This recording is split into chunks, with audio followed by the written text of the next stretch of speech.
The following video is rated PG for puzzling gameplay. Viewer discretion is advised.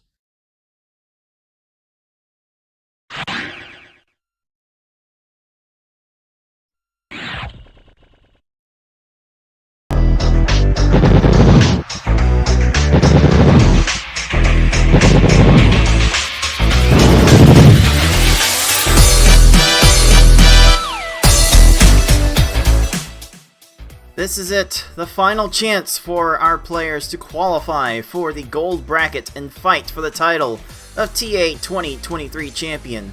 Who will step up to the challenge? Welcome, puzzlers. This is your head tournament organizer, Cards of the Heart. Welcome back to the League of Puzzle Speedrunners Tetris Attack Speedrun Tournament 2023. We have 14 players now in our field. Unfortunately, Voodoo could not find his cartridges and elected not to play in the tournament, but we still have 7 players who have yet to take their final session in this qualifying period to try and get into the top 8 of our gold brackets. Let's give a little reminder of who is going to be playing today. We've got in the second session Corey BLD, Lunar Chimera, and Tayman ND. The 8, 9, and 10 seeds looking to get into the field. But first off, we will have 4, 11, 12, and 13 ready to play. That's FFR Pro 21, Fortnite Mike, I Like Being Smart, and Zeplander. 3 of those players have something more to do to get into the bracket, whereas FFR Pro still wants to avoid the bomb that is Yoshi in a potential second round matchup. So all of our players today will have something to play for, and can't wait to see what times they will be able to get with their second opportunity to improve the times that they've gotten. We'll take a look at what they're going to be able to do in just a second. But first, if you're tuning into this game for the first time and you're not exactly sure how it all works, allow me to take a couple minutes of your time to explain how this game works and how we are playing it in this tournament. Tetris Attack is a match 3 puzzle game released for the Super Nintendo in North America and Europe based on the Super Famicom game Panel Upon. It was also localized and broadcast through the Super Famicom's Satellaview add-on multiple times throughout its service. Both versions are playable in this tournament. Swapping up to 2 panels in your stack at a time, match at least 3 panels of the same color horizontally or vertically to make the panels disappear. Simply matching 3, however, will not be enough to win. You need to make combos and chains to not only stop your stack's gradual rising for a short time and prevent your stack from breaking through the top of your field, but also send garbage to your opponent to force their stack to the top of their field. Make combos by matching more than 3 panels at once. The amount of time they stop rising the stack is minimal, but so is the amount of time their garbage makes the opponent's field shake. Quick wins can be achieved if you stack combo garbage correctly. Make chains by linking sets of matches together. Make one set of panels disappear and then let the panels directly above them fall into another match. Their garbage makes the opponent's field shake more, but they stop the rising stack for much longer. Forcing your opponent's stack to the top is more consistent with larger chain garbage. To beat the CPU opponents, you must either make sure that they run out of time while their stack is topped out, send so much garbage that they can no longer make a move, or send garbage in a way to make them think they can no longer make a move. Due to how combo garbage is handled in this game, this is by far the least likely scenario. In Versus mode, the easy level has 10 stages, the normal level has 11, and the levels hard and V-hard as we call it have 12. In this tournament, players will be racing each other through all of those stages to defeat the final stage as fast as they can. The player who does that first wins the race. The player who wins a predetermined number of races first wins the match. Best of luck to all of our players. We are up against it at the end of our qualifying period. Our 14 players in this field have had 2 opportunities to get the best times that they can in each versus game level in order to score points on a qualifying leaderboard. 7 players have already done their 2 sessions, and the other 7 will be getting their time in today, as players are restreaming their runs live for us to capture on this channel. They are trying to get the fastest times they can, better than the times they've already gotten so far, and they will report those times in our Discord server as they get them. And these are 1 hour sessions. They only have 1 hour to try and get improvements on the times that they can. And when their time expires, they can finish their current run, and that's it. So we are definitely up against it in terms of players trying to improve their time. When we get done with this process today, at the end of this broadcast, we will show off the 8 players who have qualified successfully for the gold bracket and will fight for the title of TA 2023 champion. The other 6 players are placed into a consolation bracket, which is hopefully not too small of a consolation, as everyone in this field still has a chance to fight for a little bit of our crowdfunded prize pool, now at $101.64 out of our goal of $500. If we do get to our goal of $500, we can pay out the top 8 in the gold bracket, but as of now, we can only afford to pay the top 4, and it's still a very hefty payday for our 4 players that would get paid out. Hopefully it makes it worth their while for everyone, but the consolation is still there for the players in the silver bracket, as the winner of that bracket will get 5% of that pool. Also, our side tournaments, which I'll talk about in just a second, have a 4% share to the winner of each of those, and just for playing, and there's still time to sign up for the side tournaments, as I will get into it in a second, and you can get entered to win 2% of that pool if you win. So if you have any spare change with your tips, throwing us some Twitch bits or some subscriptions to our Twitch channel at Puzzle Speedrun, we will welcome all of those things. And there is a link on screen if you want to send tips directly. But let's talk about the other tournaments that we are doing this time around. Normally we would do just one tournament in our versus mode, and that is it, but for this one, just like in Pokemon Puzzle League, we have expanded to the other modes that people speedrun the most. That is Endless and Stage Clear. Our Endless tournament will be happening on April 1st, and it's a simple race to the maximum score of 99,999 points as fast as possible on any level that the player decides.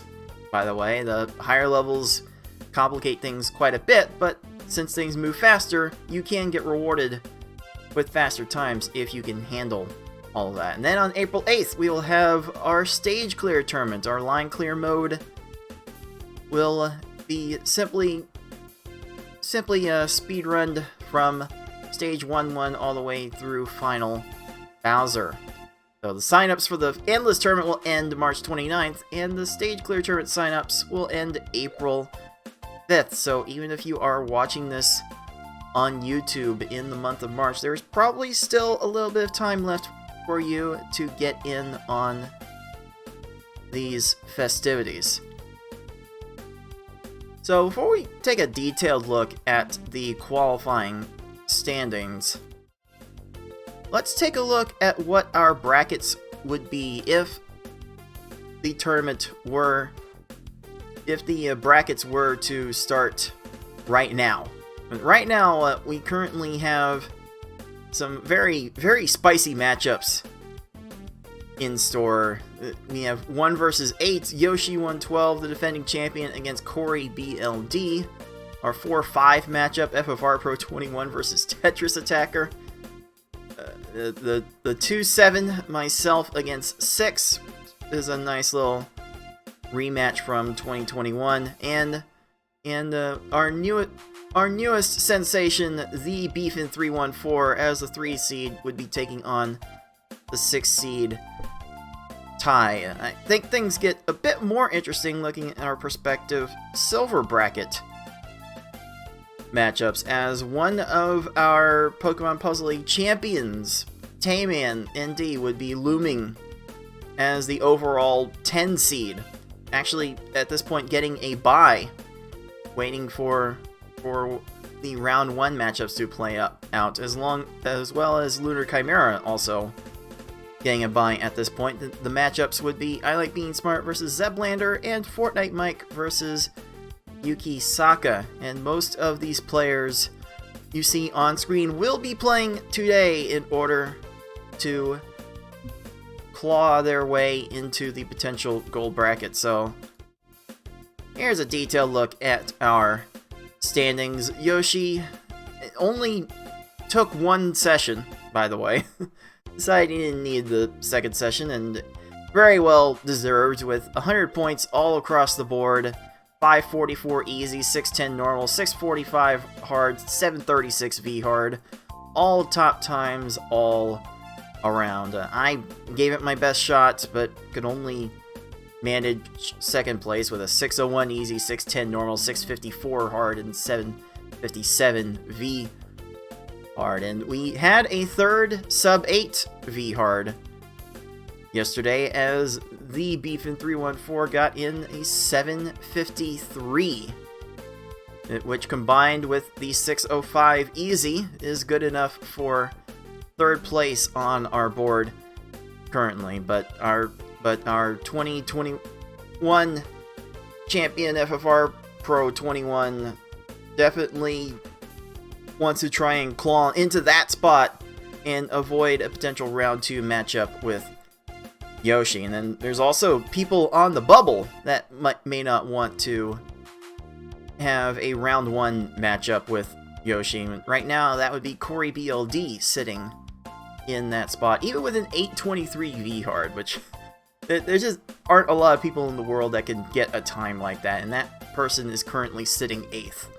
It just goes to show how deep our tournaments are getting. The times are on screen are now verified. I did take a look at yesterday's video and adjusted a few times downward, and it just makes Tetris Attacker so close to 4th place. The razor thin margin between him and FFR Pro just could not claw in to that spot. But you can also see how big the gap currently is between 8th place and 9th place. So I think most of our players today will be looking to get some very good V-hard times to make up a huge portion of that deficit. Honestly, I think hard and V-hard could stand to get some massive gains from all the players playing today. We'll be definitely keeping an eye on those 2 levels specifically. Again, just a little reminder who is playing today. Later, we will see Corey BLD, Lunar Chimera, and Tayman ND again, 8, 9, and 10, looking to claw their way in or out of the bubble. But first, we will see 4 seed FFR Pro, 11 seed Fortnite Mike, 12 seed Ike Beaten Smart, and 13 seed Zeplander. So strap yourselves in. This could be a day that moves very hard and fast, plays very hard, and moves very fast before all the dust will be settled. So let's get right into this final qualifying session, starting right now!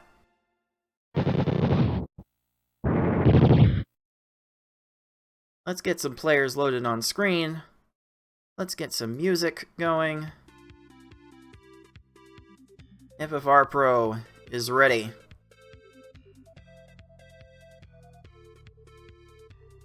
Fortnite Mike is ready. I Like Being Smart is still in the middle of setting up. Zeplander is ready.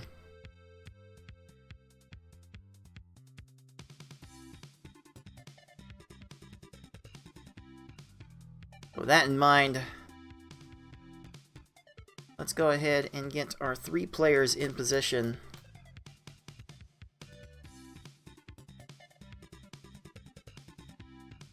Off and running.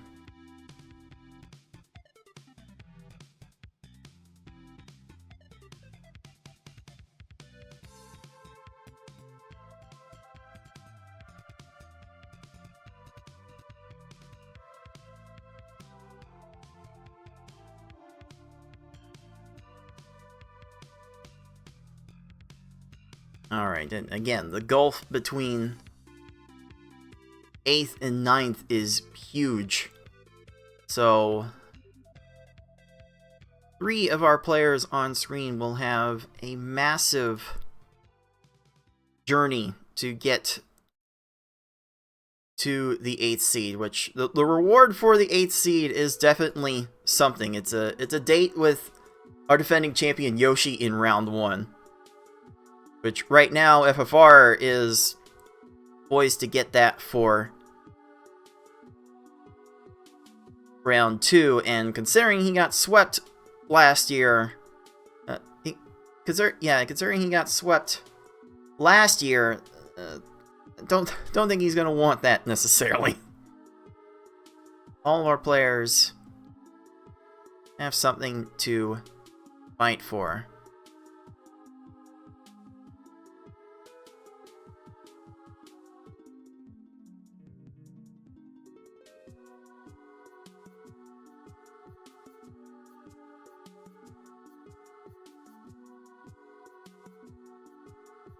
Now, I like being smart. Nicole is now into position for her first attempt of the day. So let me get reacquainted with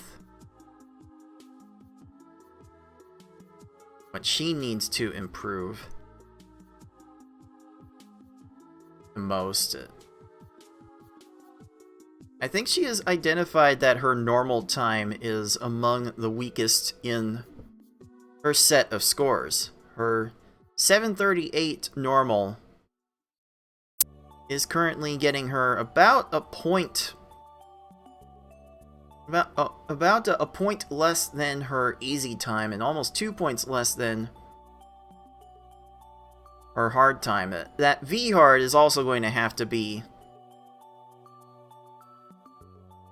tackled at some point, and she has identified those 2 levels as her top priority today on her stream. FFR Pro working on easy, actually, as I believe that is his weakest point getter. Yes, he actually does have the least points in easy mode at the moment. And not gonna lie, Beefin managed to build up a significant gulf between him and FFR based on that 753 V hard, the second best in our field. Even so, FFR will want to work on easy, will want to work on V hard, and time permitting, I imagine normal and hard are giving FFR Pro roughly the same number of points. But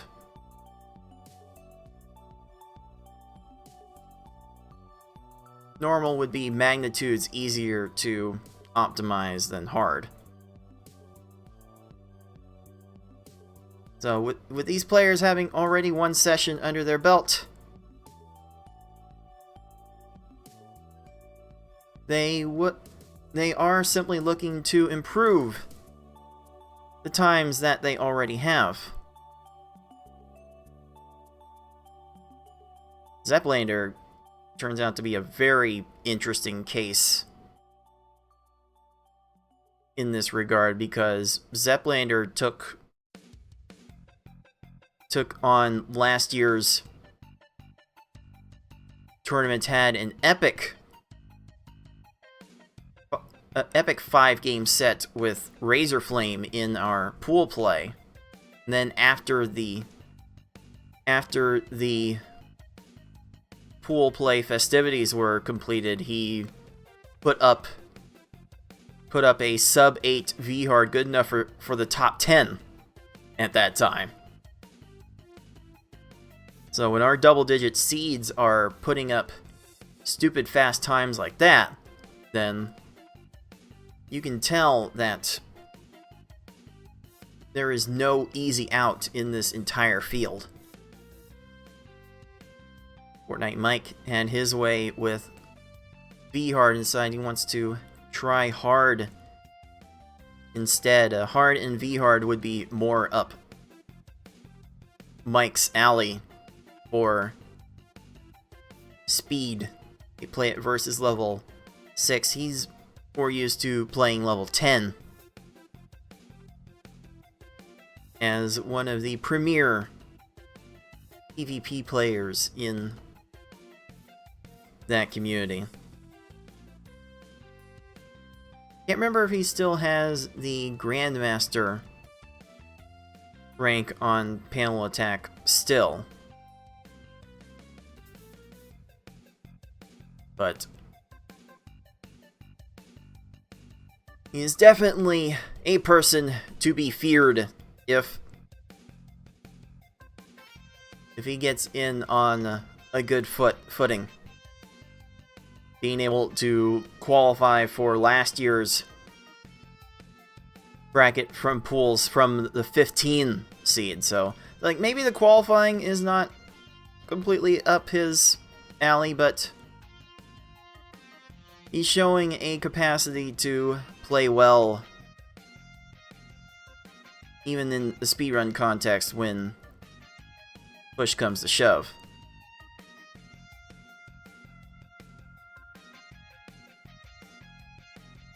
Alright, FFR Pro has finished an improvement on easy mode with a 609.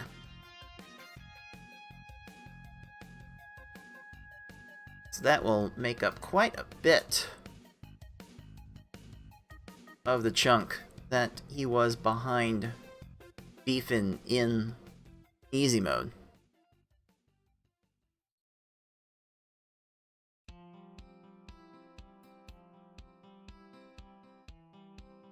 Smart into the normal cave of wickedness. 2 stages to go after this.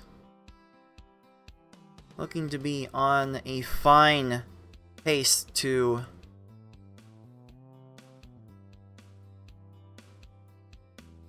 clean out that run soon.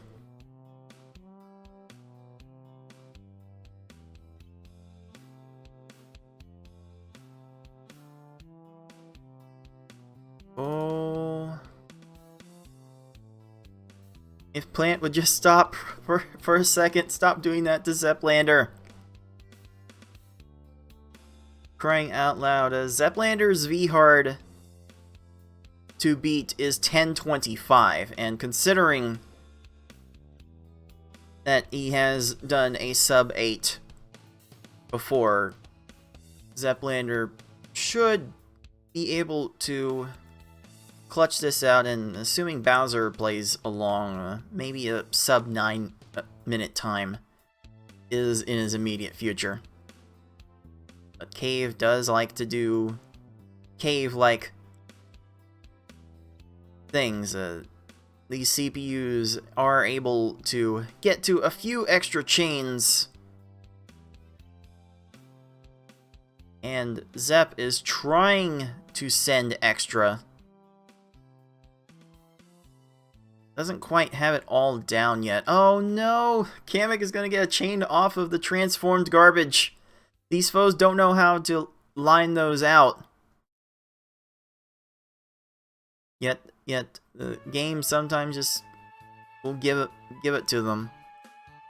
And that should be a 707. For I Like Being Smart, a nice 30-something second improvement on that run. That will officially move her into 11th. So that is one down. That is one down. And 3 to go.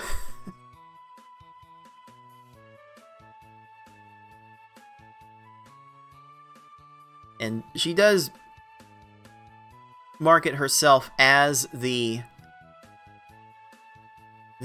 silver bracket hostess. It used to be the Redemption Party hostess when we had named the bracket Redemption Bracket. But she's done well in the last few Redemption silver bracket tournaments that we've held for this game and for Pokemon Puzzle League.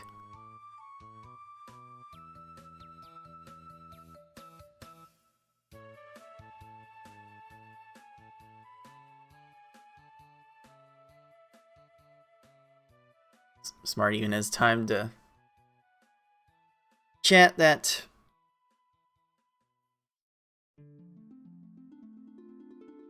she's working on 2 more levels, but all I'm saying is that she has 3 more spots to get into the gold party. And Zeplander had an unfortunate Kamek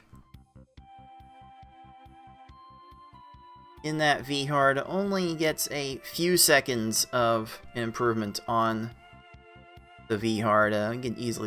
We could probably go back to his VOD later.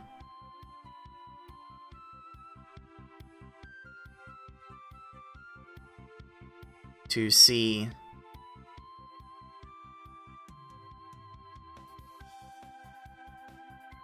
how that entire run transpired.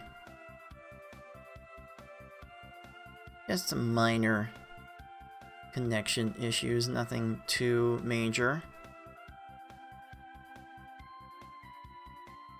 But Zep is getting back on that horse. Certainly knows what he's capable of in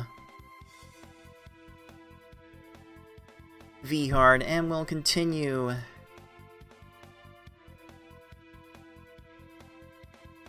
to trying at that. I don't know if that quality will actually be more visible in order to see the stream a bit better. I might have to get to it to a lower quality on his stream if the stuttering keeps up. Fortnite Mike is on to the last stage of Hard with a slight opportunity to improve on his 8:29 current time.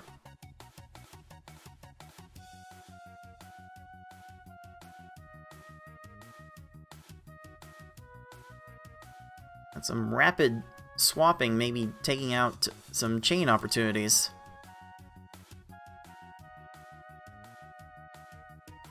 And Mike will finish that hard run with an 8:04. Good improvement there, putting him back into 11th place.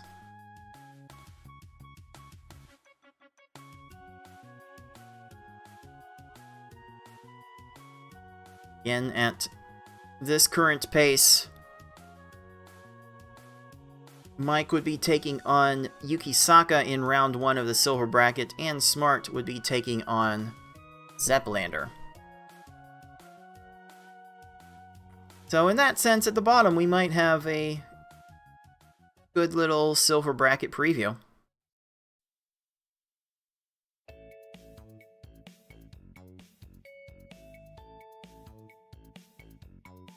Okay, Lakitu needs to calm down and stop going down to 3 lines. I always recommend to runners that 7 lines is the way to go for most of these stages, though V-Hard Lakitu specifically tends to need a little bit more than that on average. Like 8 lines, usually.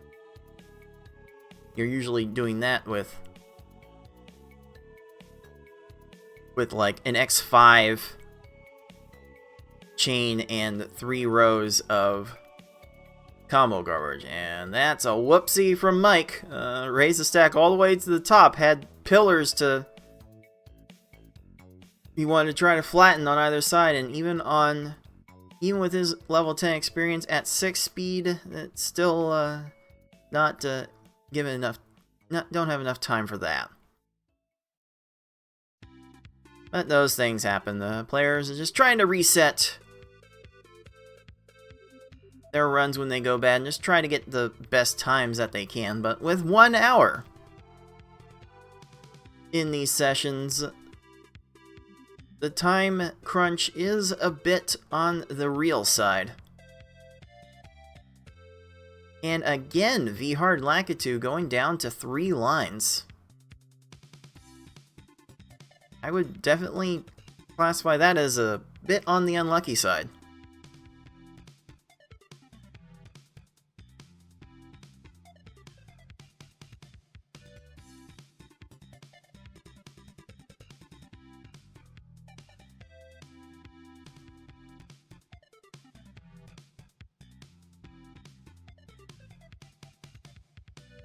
Now Mike is getting off to a good Lakitu start with that 14.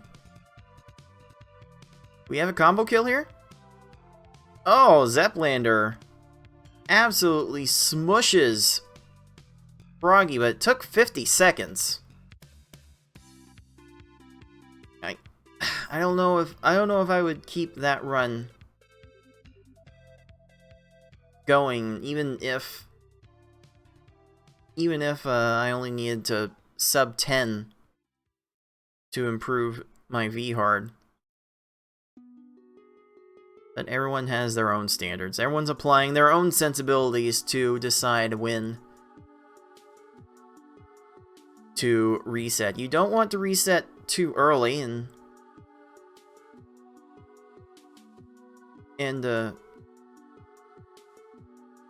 take away an opportunity to improve an existing time, depending on the size of the improvement.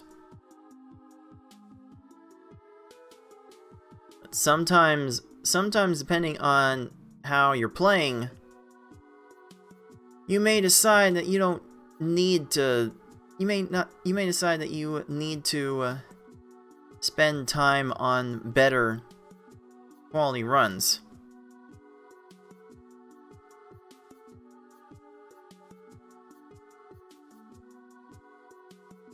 Alright, so at just over 5 minutes, FFR Pro is entering hard Piranha Plant.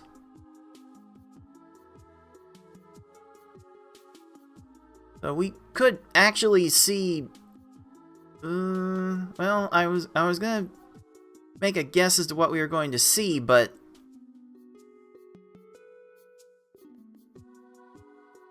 Okay.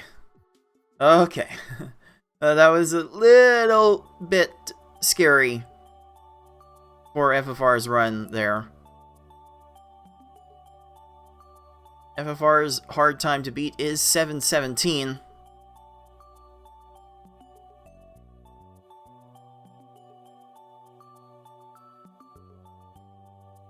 And assuming he sends enough chains, he will be well on his way to that. And that is a way out of position. Kamek, that is a 12-second stage. Oh yes, Kamek is probably the most aggressive stack raiser in the entire game, if not Bowser. There's just something special about how much Kamek will raise a stack and take L's. Okay, oop. These attacks are going to be a problem. Like, FFR seems to be going back and forth on which formations he wants to pursue.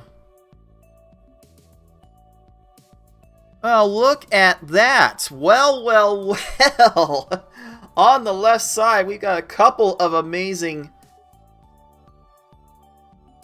runs. FFR Pro finishing that hard with a 656, but I like being smart with that personal best V-hard of 817. Oh, me, oh my. The plot thickens tremendously. FFR Pro is suddenly very close to beefing for third place, and as for that 817, woo, that gap between her and Corey BLD for 8th place is so small now. It feels so much smaller than it was when we started the session. Oh my goodness. I don't know what it is about these sessions that brings out the best in Nicole, but she has seemingly done it again with a V-hard run. Wow, wow, wow. I swear these people are putting up better times when they have a limited amount of time to prepare than in last year's qualifying when they had all the time to prepare. Whole month even. Oh, that deserves some popping off. Like getting a personal best under 830 in V-hard, that is a pop-off worthy moment. Like, anyone that can get under 830 has a chance in any given V-hard race. Even against the best of the best.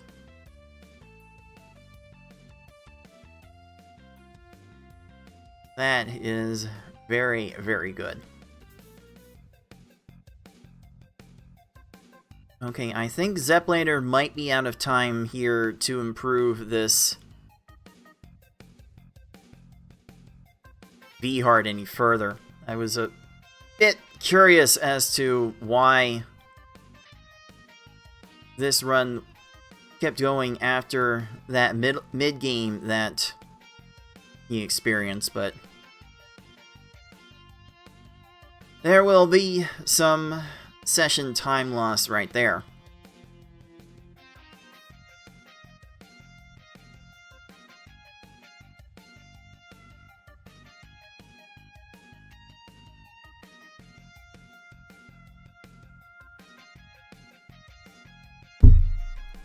Now, based on the times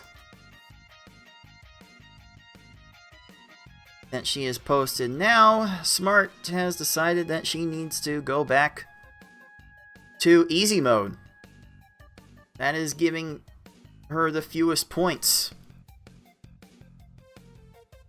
And to leapfrog Corey in one easy run,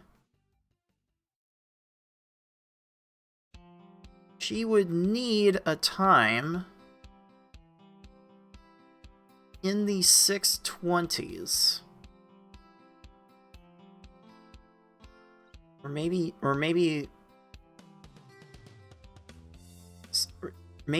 619, 618. I don't have the exact math. I can cheat the exact math real quick. No, it's like 620 even. Yeah, 620 would do it.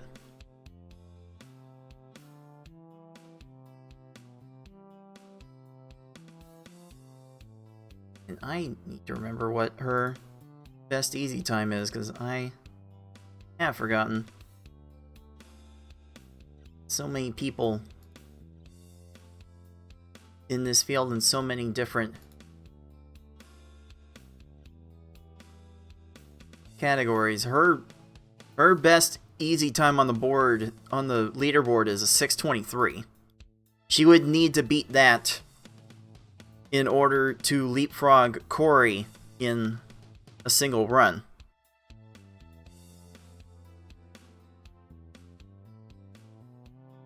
So she is probably going to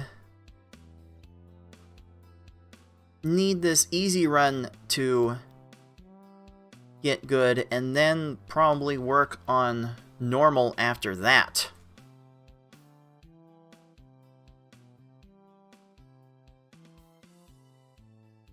But she is in as good a position as anyone now with that 817 V hard. Which that is better than Corey's best. It's better than Tetris Attacker's best in 5th seed. It is 5th best in the field, right? Let's see, there's Yoshi 736, there's my 757, there's Beefin 753, there's FFR's 811, and then Nicole's 817.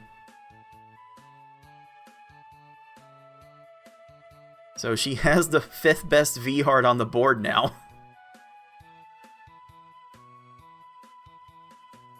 That is some good stuff. FFR working on normal. Fortnite Mike back to V hard. Zeplander back to V hard as we approach the halfway point of this session. Again, this is the last chance for these 4 players to improve on the times that they got last week. And already we have had several notable improvements. FFR Pro has improved his easy to 609 and hard to 656. Fortnite Mike has an 804 hard. Zeplander knocked a few seconds off of V hard to 1022.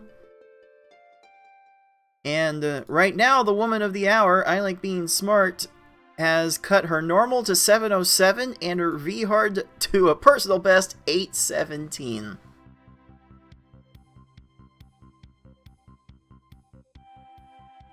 Not gonna be able to get over that. Really not. How does she do it?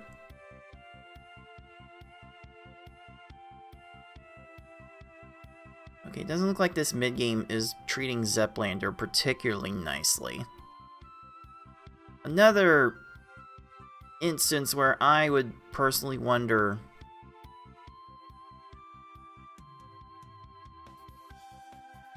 why this run is still going.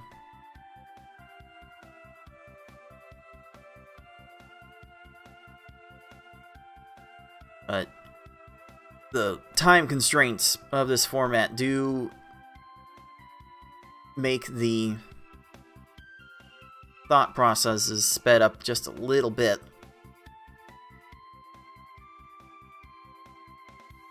To make that analysis a bit trickier to do.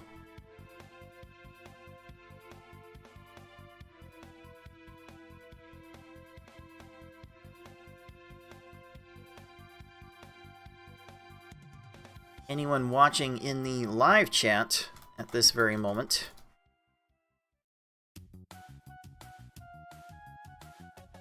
can take a look at our versus qualifying leaderboard and how each person's times are contributing to their final score. We have a command for that. We have a command for quite a few things in this live chat, so if you are watching on YouTube, if you can spare the time to come out to one of our live matches and live qualifying sessions, by all means, come join us. We've got non-stop puzzle action going on over here on twitch.tv/Puzzle Speedrun. Oh, there's some frustration from Mike. V-Hard is kind of stupefying him at the moment.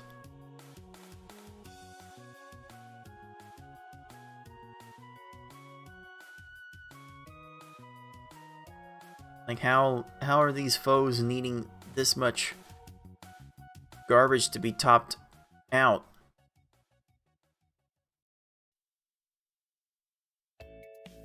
And if you can't get the chains going, then you're doubly up an undesirable creek without a paddle.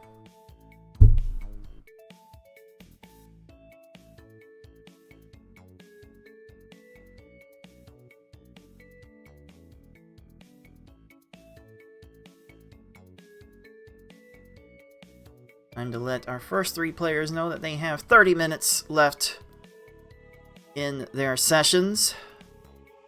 That warning will go out to I Like Being Smart in about 2 minutes.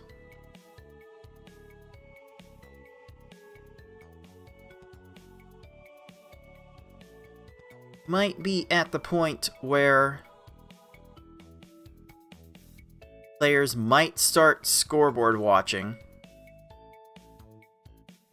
if they are on the edge of a particular spot.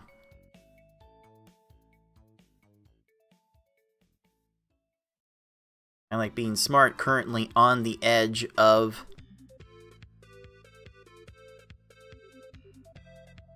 the gold bracket bubble. The odd woman out, as it were.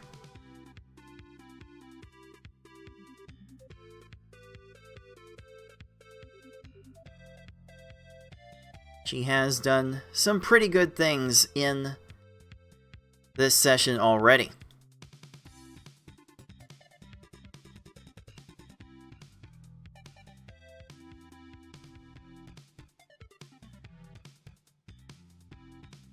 Ooh, that large garbage shake almost backfired on Fortnite Mike. That is the concern with sending large chains. You need those to top off these opponents.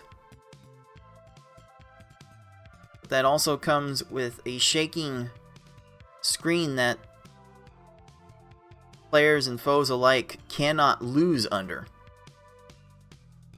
Game will not force a loss when garbage is shaking. And ooh, that's just a little bit short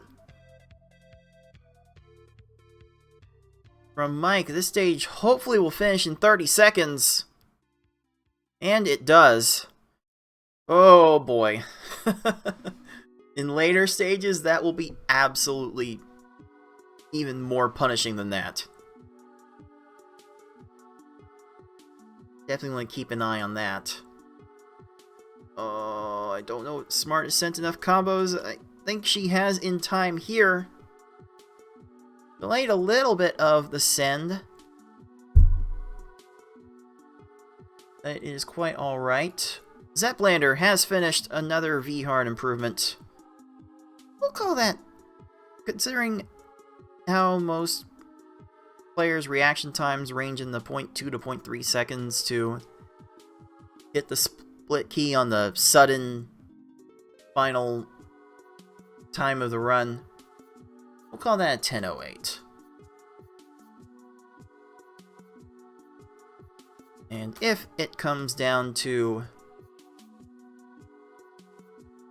like hundreds of points to determine a spot, then I can engage in that review shortly before revealing the final brackets. So this is the last session of this phase.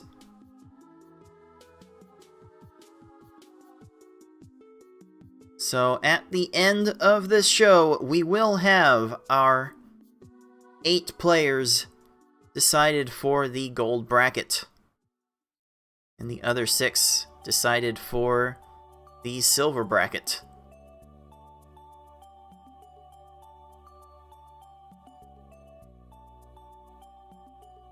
Again, for anyone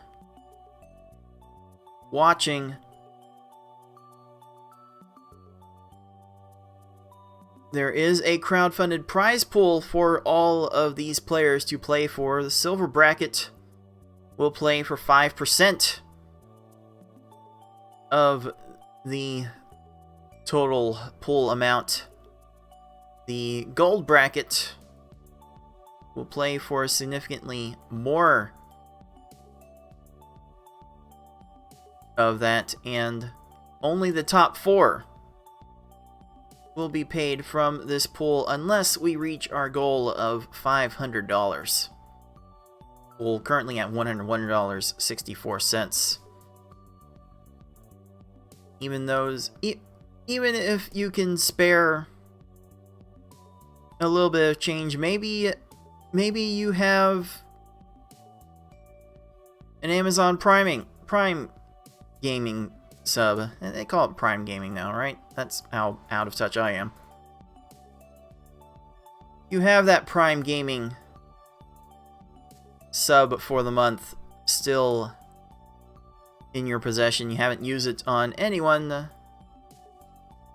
Players definitely wouldn't mind sending it our way. We can add $1 to the pool with the Tier 1 Prime Gaming sub.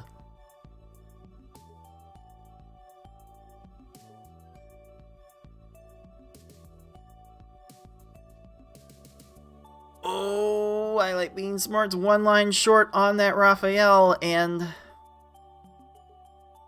from here it's going to be very tough to get under 630 even on this easy run.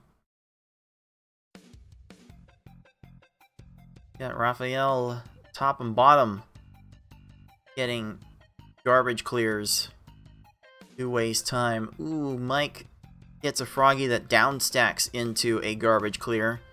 Needs a couple more lines on that one.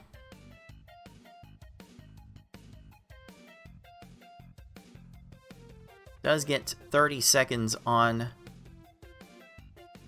that stage. Will make it very difficult to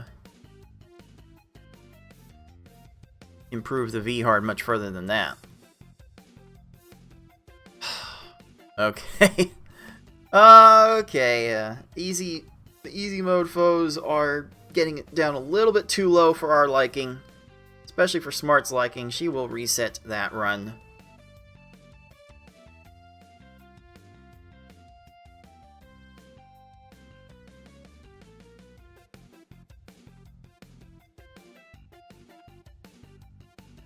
I meant to give her further heads up of how much time she had left.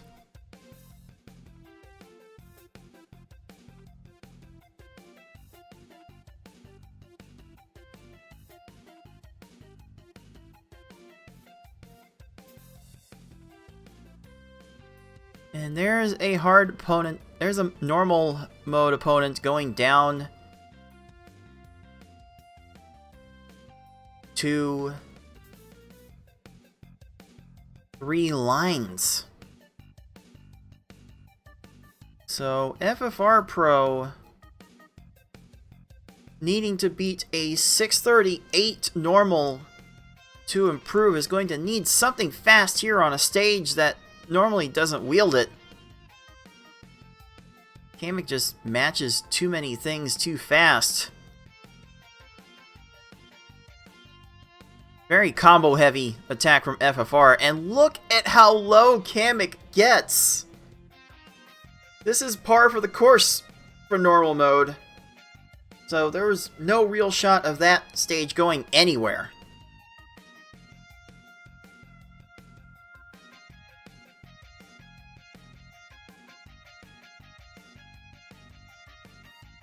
FFR evaluating his options from here. Going to V-Hard. V-Hard is his weakest category right now. But getting that sub 8 time to overtake Beefin is going to be an endeavor to undertake for the next 20 minutes. But that might be his best shot. Compared to the other times FFR has gotten,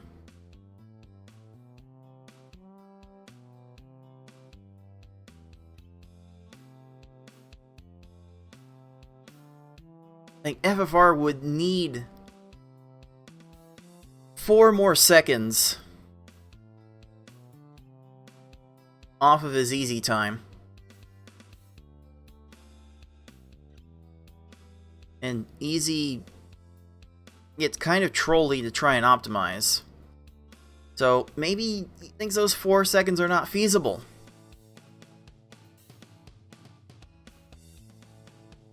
And speaking from my personal experience yesterday, I can't say I blame him. He does get off to a decent Lakitu start, though. Any stage under 20 seconds is good for V-Hard. If you average that all the way through, you can end up with around 748.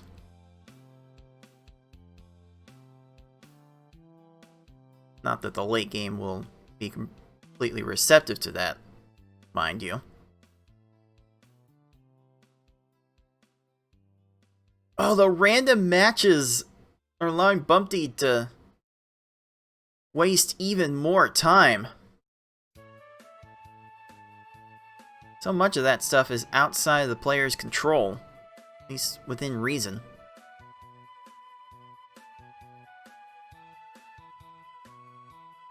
Part of what makes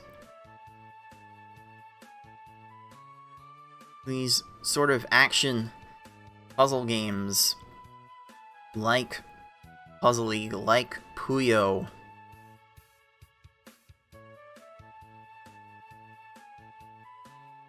these competitive action puzzle games against computers just makes them very tricky to optimize, because you are kind of in a fight against the random number generator.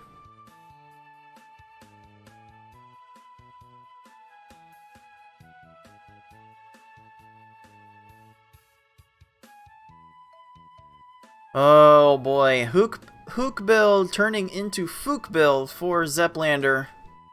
That 1 minute stage, that is a significant setback on that run.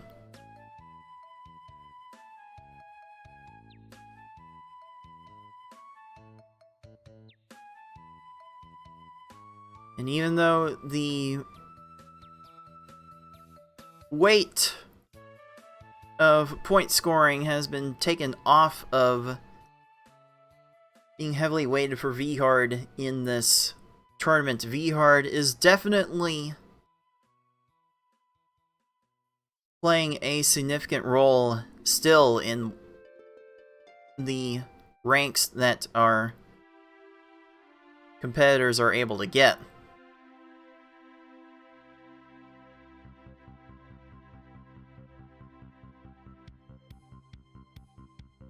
For now, it is saving I Like Being Smart's chances of getting into the gold bracket. There may not be enough time for Fortnite Mike and Zeplander to try and rescue what they have left. Screen shakes violently and Zeplander's Bumpty clears garbage. That wastes so much time. The timing to send attacks to avoid those garbage clears, it's so tricky. It doesn't matter what level you're playing on. Like, they get a garbage clear, and even then they get a small chance to get a chain off of that transformed garbage, and that is just the absolute worst when these opponents have no forethought on how to make a match against against incoming transformed garbage. You don't learn how to do that until Pokemon Puzzle League.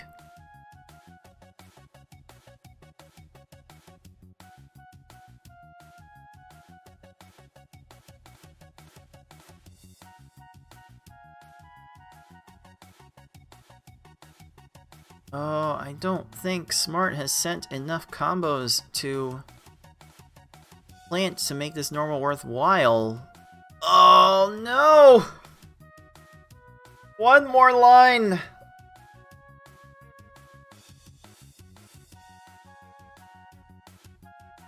Just so tricky. And Mike is throwing down such a pretty lag chain to try and top off Froggy, but the combo garbage was not there, and it's not enough. Wasting a little bit of time, but nothing major.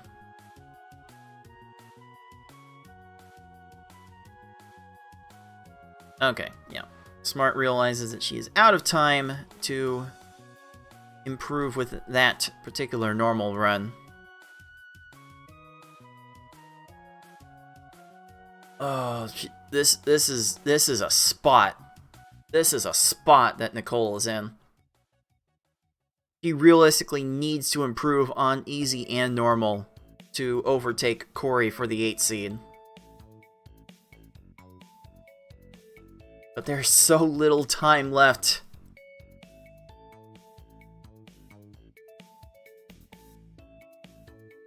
To get that done.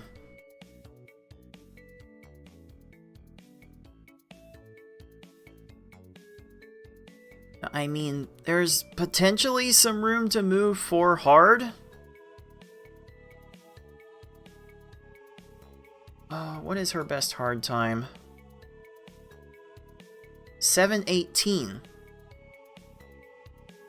So if she were to get a 7:18 hard, she would still fall about 2/10 of a point short, 2 to 3/10 of a point short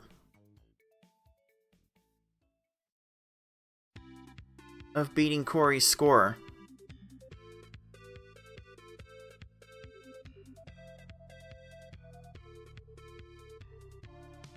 This is such a valiant effort, but I'm not sure how she gets it done from here.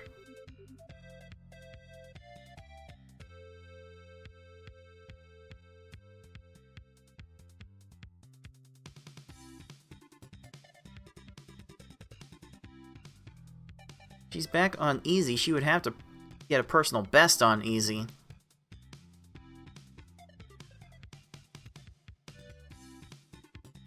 To take 8th in one run.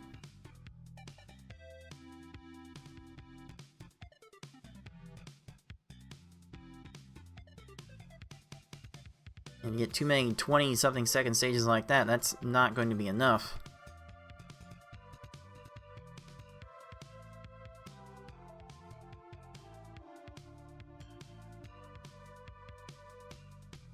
Vivara, again, is determined that his best shot at overtaking Beefin for the 3rd seed and avoiding a potential second round matchup with our defending champion Yoshi is to improve on the V-hard time.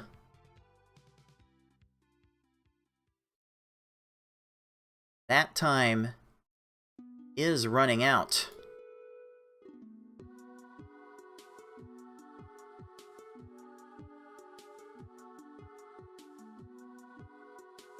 Fortnite Mike appears to be on a fairly good V-hard attempt.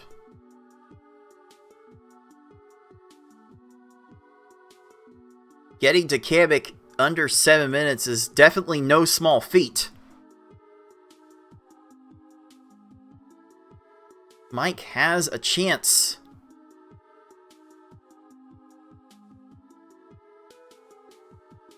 To do something amazing here. As soon as Kamek stops chaining, as soon as Kamek stops chaining. Oh, and now Kamek is getting super low, and Mike is not going to have enough to top him off! Oh, but there's no immediate match for Kamek either, so the room's still there! Okay, okay. Alright, Kamek ran himself out. Very fortunate for Mike. And he has a chance to not get Bowsered and improve his current V-hard time by up to 1.5 minutes. Let's see how it goes.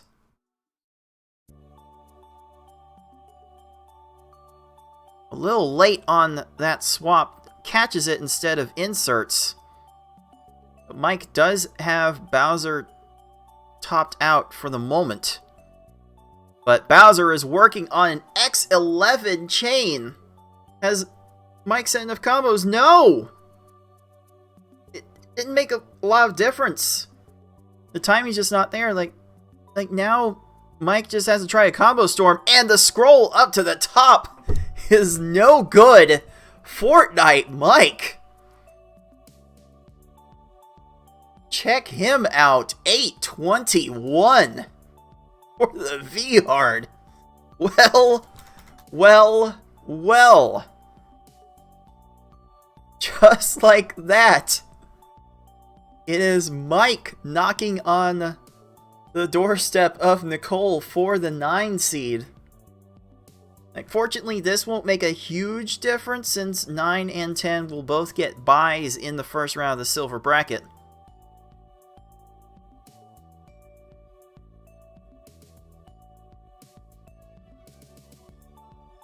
But in terms of securing Mike's chances for the bracket, that was clutch. I think Mike's working on hard now, but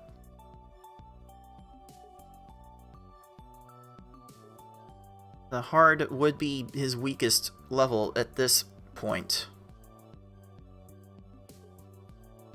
What would Mike need to get on hard to overtake Corey? Take a gander at the remaining times and see. It would take close to 7:15-ish.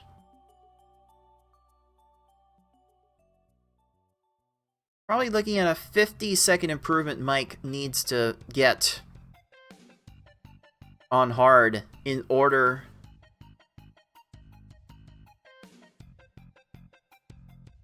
to sneak into the 8 seed for the moment. This just got extra spicy, and Zeplander. Oh boy, Zeplander had some issues with Bowser. Bowser had him all sorts of pinned, but Bowser runs out of time, and Zeplander gets another chunk, another small chunk of V-hard taken off. We'll call that 10:04.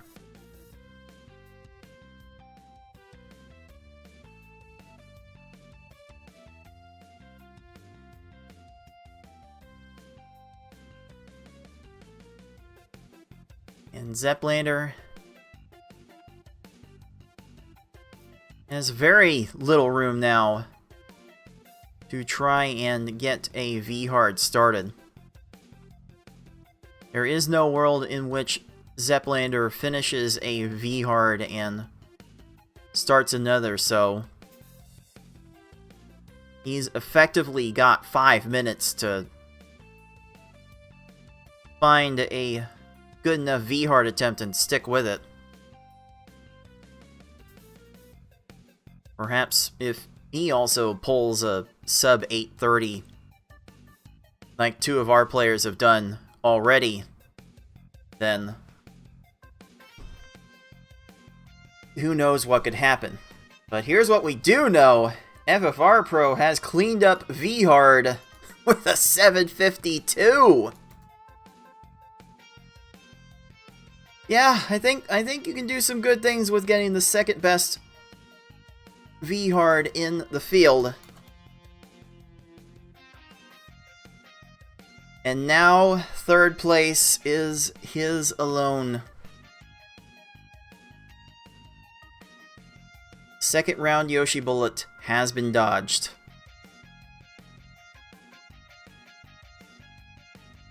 And it very much depends on what Tayman's able to do in his last session, starting in about 20 minutes. I'm going to go ahead and warn our next players that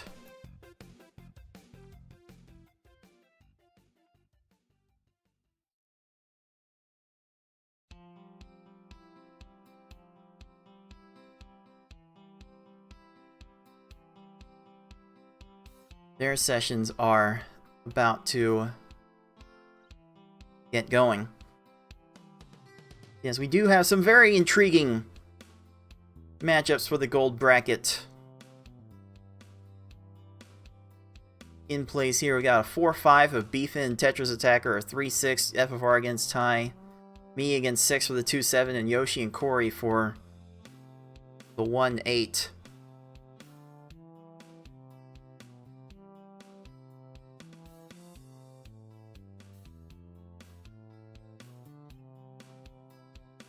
Mike, fresh off the heels of the 821 B hard. He's trying to go to easy mode to get one last chunk improvement. I suppose if Mike is able to get a low 6-minute time, that would put him into the 8th seed. But he's bouncing around trying to find something. Like, again, hard has the fewest points for him. But oh, we're really up against the deadline.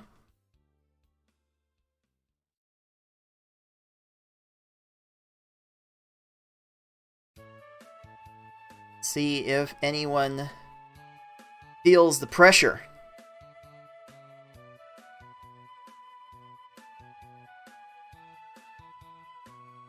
They only have time to finish one more run now. They have such a small window to decide if the run they are on is going to be the run.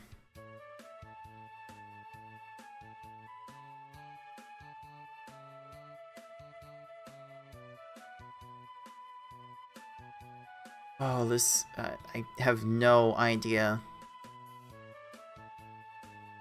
how this could go. Already been surprised a fair bit by what has happened so far.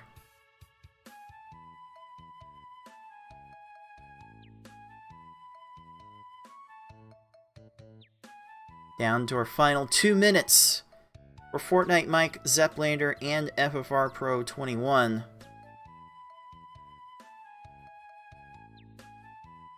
Mike has a little bit of time to get married to this hard attempt.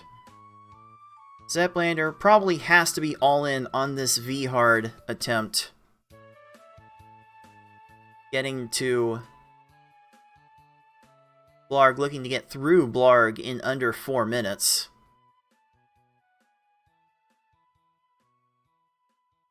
Oh, this extra chain really needs to come down.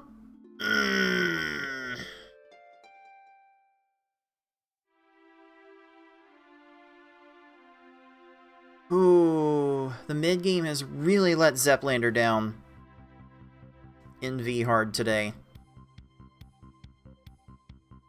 Smart with less than 3 minutes on her session, resetting that normal.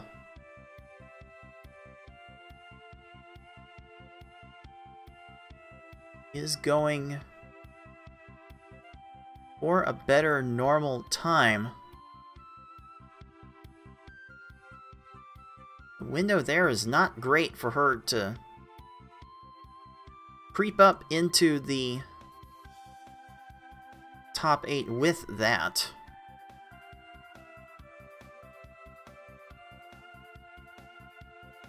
Alright, FFR's Easy Run's gonna run into a little bit of a snag with this Raphael, but it's still 17, still under 5 minutes into the cave. Might still be something more he can do to stop a potential pop-off from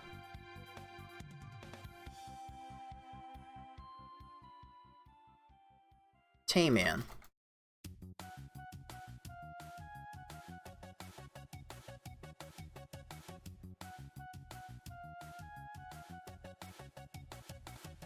We have 3 players on screen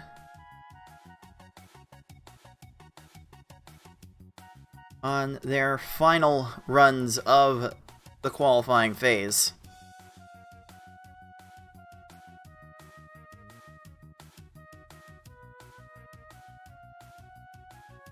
Tayman in chat. Oh, if the caves keep going like his caves have been then recently, then like popping off a cliff though? Oof.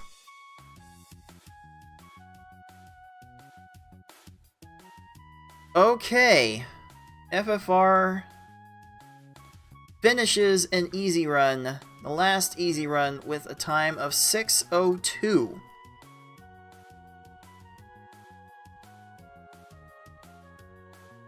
You know what? We'll call it. You know, with the with normal reaction time, we'll call it a 6:01. And if it comes down to the razor-thin margins, then we'll take a brief look at the video during a commercial break.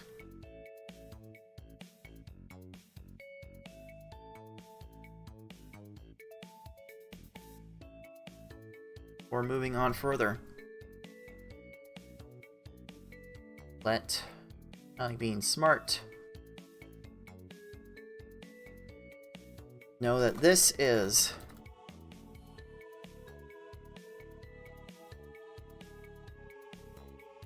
our last run. So job well done, FFR Pro. The scoring seems to be fairly secure for third place for the moment, and I suppose, speaking of scoring, allow me to find which window I'm looking for, and sure enough, for the Twitch chat live prediction, we do have a VHard under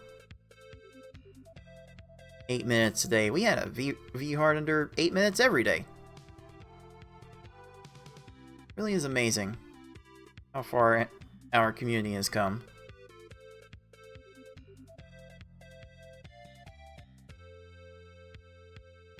That in mind, we can take FFR Pro off the board. See him later in the gold bracket. And let's throw Ori BLD on screen.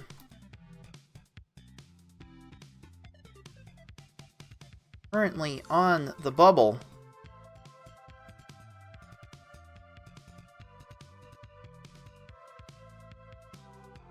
With that 89 points flat for 8th seed. There are definitely some grand challenges to to be made from Lunar and Tayman as well for that spot. See how well Tayman has been able to prepare for this session. Because the last one was a bit off of schedule.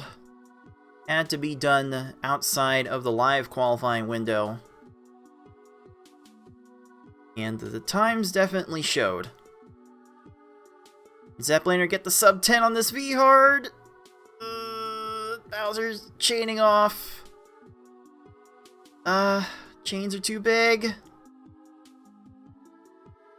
Oh, Bowser's going to be exhausting himself, but that is not quite going to be enough to improve his V hard. So Zeplander will finish this session in 13th place. Has to be a bit disappointed in that result, but redemption can be had in the silver bracket. Whether it will be against Fortnite Mike or Lunar Chimera or Tayman for round 1, we will have to wait and see. So we shall say goodbye to our VTuber friend and wish him well in the silver bracket.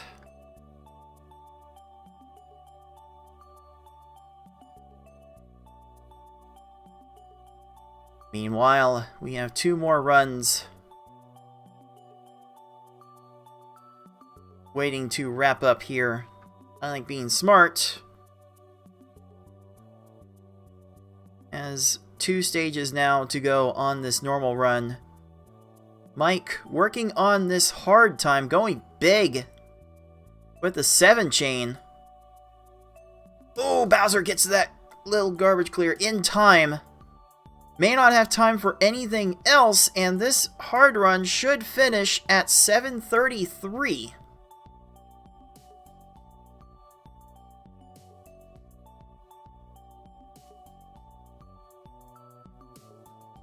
That will be enough. Oh my goodness, we're gonna have to go to the tape on... We might have to go to the tape on this one. Fortnite Mike has eclipsed Corey BLD for the 8 seed. Oh me, oh my. Oh, oh geez. Okay, okay, yes, Corey now has quite a bit to focus on now. Just going to be looking at the weakest level and then try to improve it from there. Which for Corey would be the hard level. Just any improvement on the hard time will be enough to bump Mike out of the 8th seed, but the intrigue is there. Oof. Our field just keeps getting better and better. So, also, we'll double check I Like Being Smart's normal time that she just finished a little bit later if it is needed. At the moment, we'll log it at a 7:05. Getting a couple seconds off of that normal time at the buzzer. So she looks fairly settled in 10th for the moment, but if Tayman plays like we expect him to, then she will not be able to retain a hold of that first round bye in the silver bracket, but fingers crossed. Fingers crossed that this goes well for her, but let's say goodbye to Fortnite Mike and I Like Being Smart. And welcome to the stage.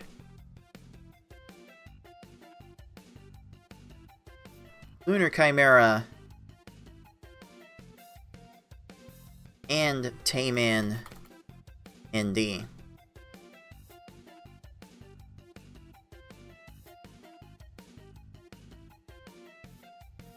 All three of these players now technically on the outside looking in.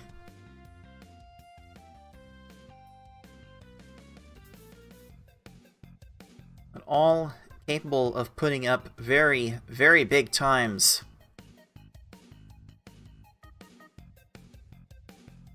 And making a case for the 8 seed and beyond.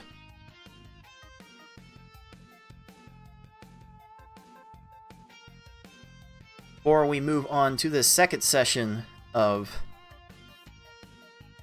the day, let's take a closer look at our standings. The gap between 8 and 9 seed is now very much razor thin. A far cry from what we started this session with. Fortnite Mike at 89.01 points over Corey BLD's 89 points flat for the 8 seed. FFR Pro finishing with the 3rd seed with that 95.56 score, thanks in no small part to the 752 V-Hard. Putting Beefin down into 4th, Tetris Attacker 5th, Ty 6th, and 6 in 7th. 6th and 7th, say that 5 times fast. An admirable effort from I Like Being Smart puts her in 10th for the moment for the silver bracket, and Zeplander unfortunately just could not get a V-Hard going. Has to settle for a 13th place finish in this stage. There's definitely room for the silver bracket to change his fortunes. But now we have the 9, 11, and 12 seeds ready to take the stage.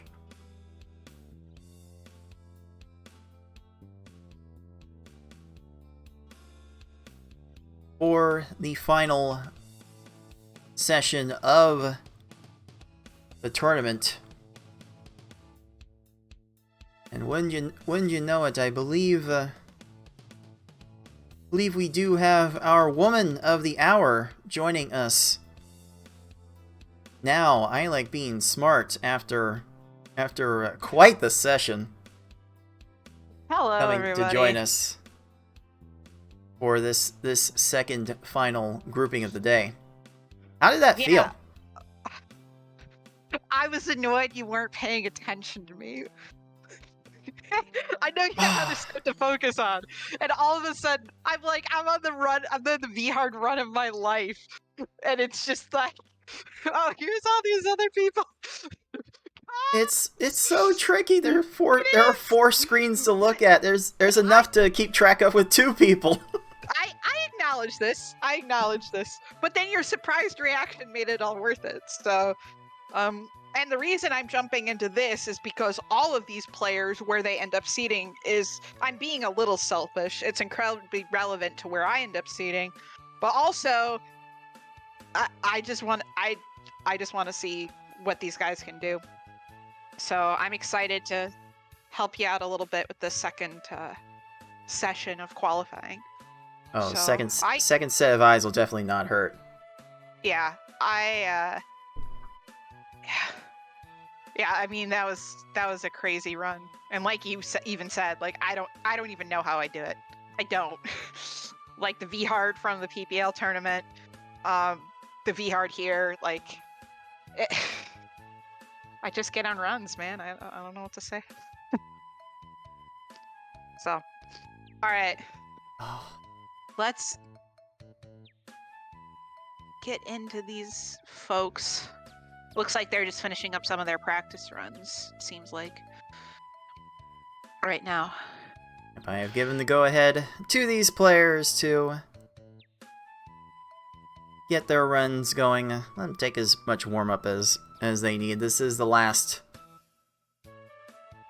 run of... This is the last session of the stage, and when you know it, on a warm-up, Corey gets looks like a personal best hard of 7:18.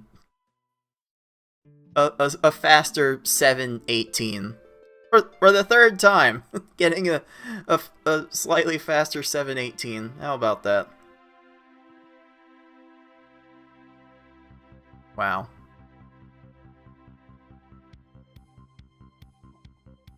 I don't know if that makes it a curse for what Corey's session's gonna be, or maybe it will bode well for him.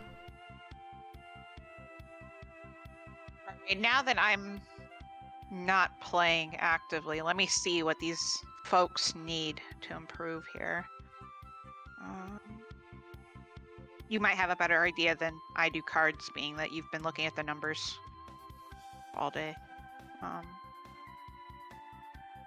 Yeah, I just know that Lunar and Tayman have a significant step up to make in order to claw into this gold bracket.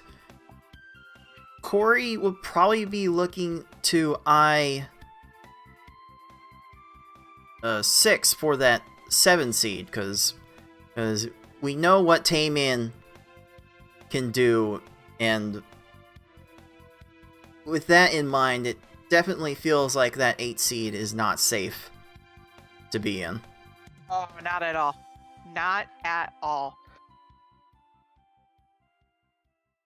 Yeah, it was a great run by Mike at the end there to get a sick V hard time.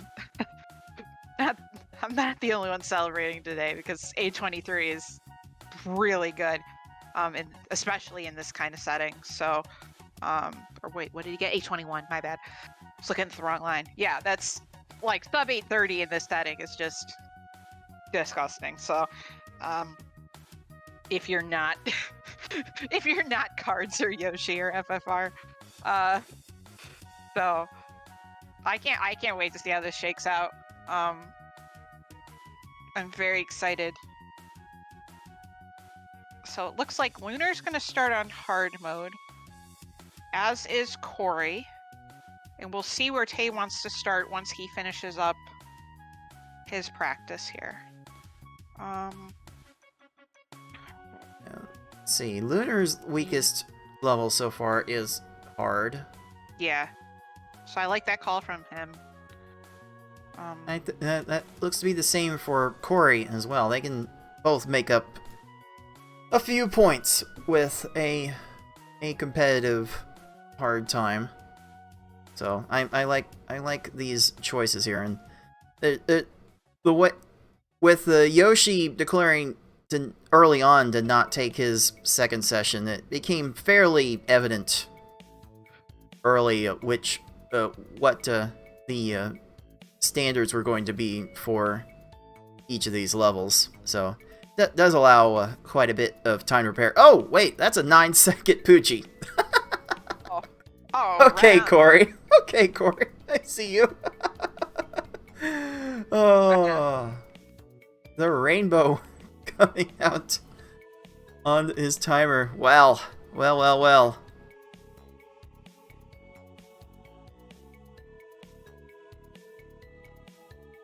Corey dropping in some 6 chains there. Oh, the combo's not quite there, but Wiggler goes for a vertical 5 combo garbage clear. And these folks just don't have the time for that.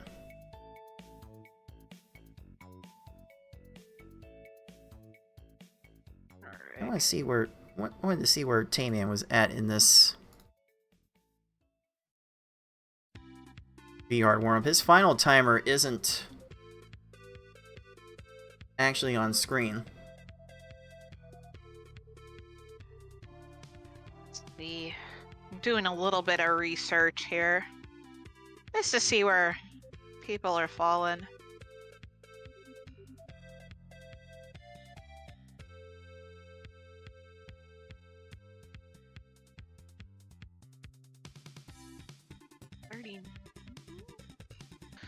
Okay.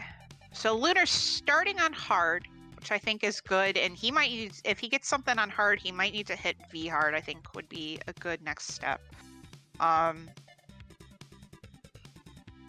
I have faith he can improve almost everything on this board right now.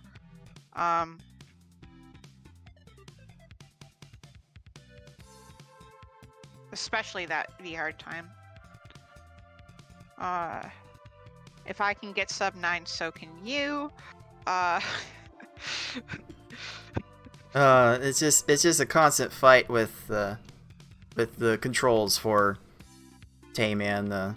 Some people just have a harder time adjusting to an emulator, especially after playing on console as much as he does for Pokemon Puzzle League. Yeah, console to emulator is tough. I know even when I went to like Panel Attack, you know, trying to play with my non-native controller, it's just like so. But enough about me. So Corey, what does Corey need here? Let's see.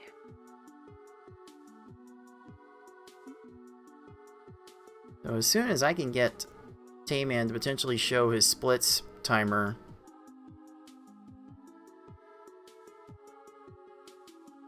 so we can see the final time of his runs and don't have to go back and analyze the video after the fact.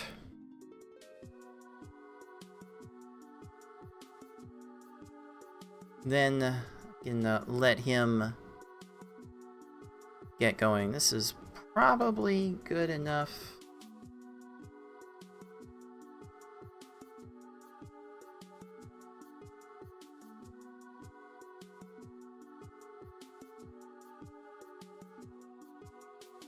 Alright, I'll set Tayman off with that. Don't necessarily have to show all of the splits at a time. It can be handy for the viewing experience, but definitely don't need to show it all off. Okay, so checking in with the other players, Corey does have a fairly good hard run with 3 stages to go. Piranha Plant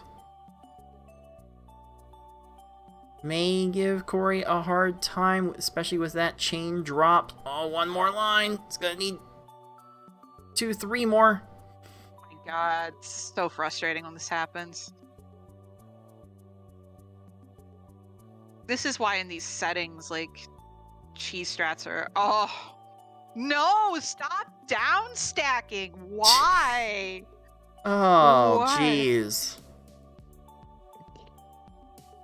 I mean, fortunately for Corey, his current hard time to beat is 7:51. He's still well on track to beat that, but you know he's going to want more to potentially hold off Tayman.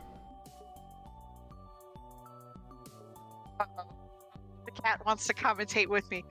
Oh no. Oh no. Huh? What happened? Ah, am I still there? Oh no. Oh. Okay. Oh my. So Oh my. the cat just walked over my keyboard. Just wanted to let me know she existed. Wanted to say hi to all y'all. Hope you're enjoying the stream. Sorry. Oh, we might need to open up like a little text channel in the Discord for showing off pets and what the hijinks they're doing to us. I know the Dr. Mario community has a pets channel in their Discord server because they love pets so much. And is Corey going to love this run enough? Yeah, I do believe so. We will call that... we'll call that 728. Call it 728 for the moment. That is definitely enough of a chunk improvement to move him into the 8 seed. Now his sights are set on 6. If he can clear the 6 hurdle, then he should be close to the driver's seat for getting into the gold bracket. I say close because it's going to be hard to tell what Lunar is going to be able to pull off in their session. They get on a roll.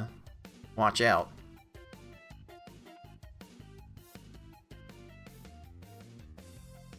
For sure, I agree.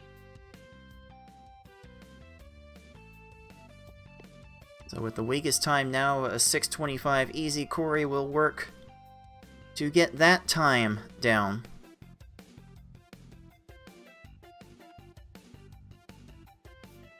It's a good call as a more combo heavy player generally. I mean, you need to know how to combo and chain, obviously, to be able to play this game effectively. But I think for easy mode, having that ability to do those quick combos is very, very helpful, more than chaining. So I think that's a good call by Corey to try to improve his easy first instead of like normal, or like Sweetheart looks pretty solid right now, but instead of normal maybe.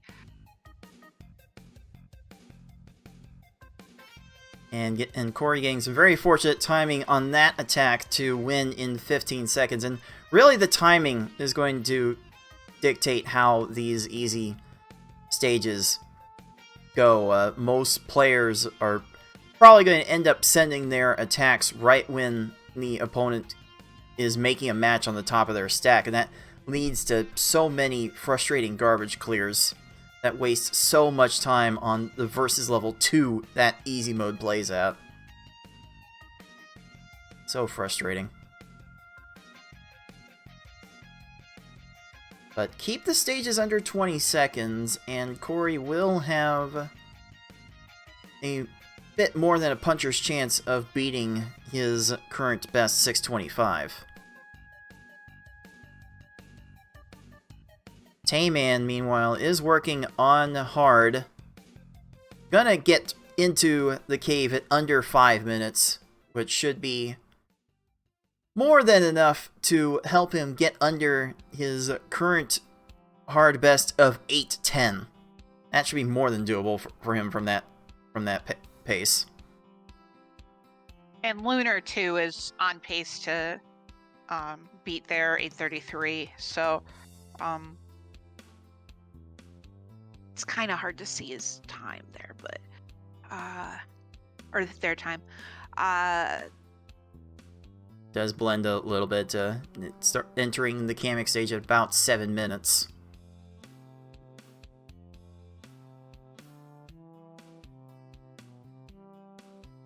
There is an opportunity.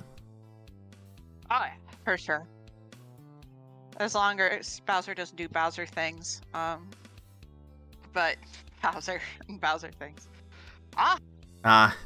Lunar tried to slide to provide a platform to extend the chain a little bit early on it, and decided that they've had enough with that attempt. Oh, a 10 combo from Tayman. That's a 10. Nice. Oh my god. That's not the worst version of it, Nicole, and you know it. I know that's not the worst version of it, and I very much appreciate that I'm on the mic and you're not using the worst version of it. I do appreciate that.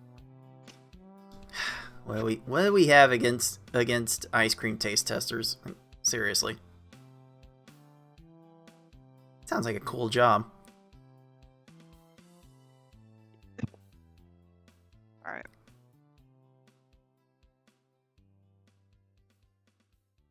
Alright. Tayman might be on to Bowser here. Oh, Kamek almost got there. Yikes, dude. So as long as Tayman sends the garbage that we know he can send to Bowser, if Bowser's just a little bit gentle, this hard improvement should be massive. And that sure looks like a worthwhile attack. Gonna cut it off. Actually cut it off to make sure everything sends. And there, nice. Okay. there we go. 721 for our PPL 2020 champion.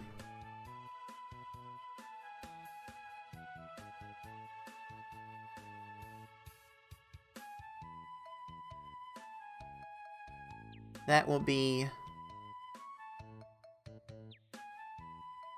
very good.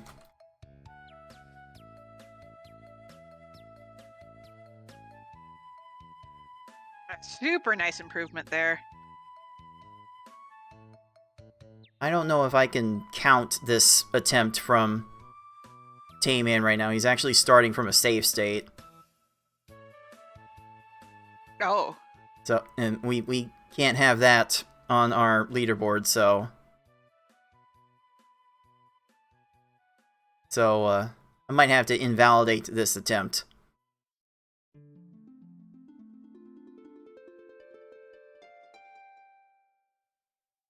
Alright, Corey here with the easy has a chance to beat 625, but not without cheese.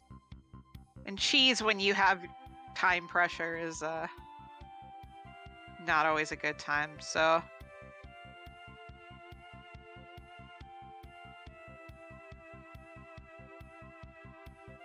Just to remind everyone, we do have a rule on our speedrun leaderboard against starting speedruns from a save state as opposed from a reset or a power on or just a nice little start quit of the stage, as most people will do in such a limited setting like this. So even though it's a bit more chill around here, we're trying to keep the speedruns more or less legitimate as reasonable.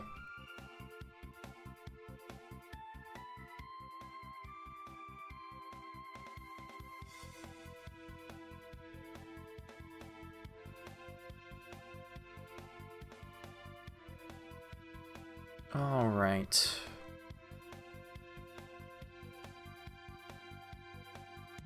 Looks like Lunar Chimera is going to be getting through this hard lunge fish a little over 4 minutes.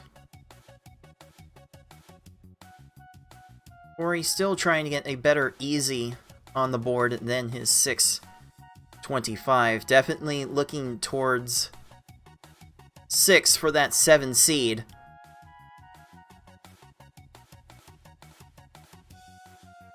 Because Tayman is looming. He is in the 11 seed at the moment. And his ceiling is just that much higher than basically everyone, the other two players here. And just about everyone else ahead of him up through probably the 4 seed, if I'm being honest. Yeah, Beefin threw down this qualifying. I knew he had the ability to do so, but I was just super impressed by his gameplay and well-deserved 4th seed there. I don't think any of these players can maybe take and top it, but that's the only one I could really see getting that high up. But again, with such a short time period, it's a balance of how many runs can you actually complete, and how much improvement can you actually get. But yeah, Beefin threw down. Well earned gold bracket there for him. So.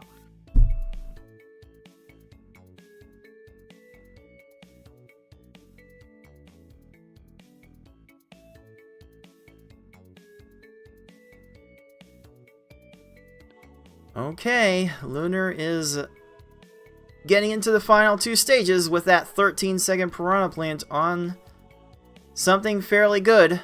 Looks to be about 620 entering Kamek. Looking for maybe a 730 hard. That would be a nice chunk improvement for them.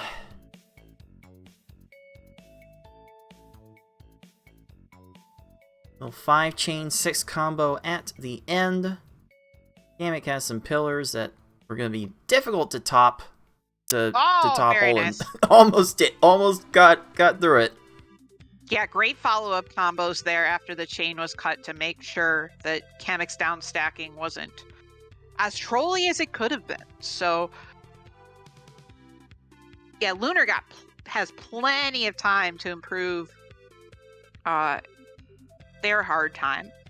So, which again, coming into this session is what they needed to improve upon. So that should be safe improvement, but obviously you want as much as Bowser trolls, you want as much as possible to oh no. Wow. Oh no. Bowser took the time to down stack instead of getting the blue match that was right there. Forced an extra volley out of Lunar, and I believe that is a 739 for our current 12 seed in hard. So where will that move them? Looks like Lunar and Tayman are going to be jockeying for a little bit of early positioning here. You love to see that.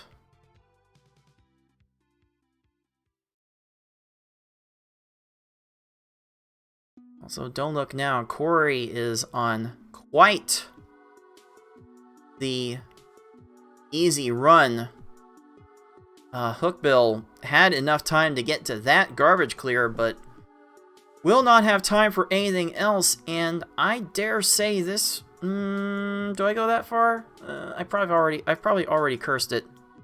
If I have, okay, maybe not sub 6 anymore for Corey, but there's still a good opportunity for probably 15 seconds to come off of 10 to 15 seconds to come off of this easy time.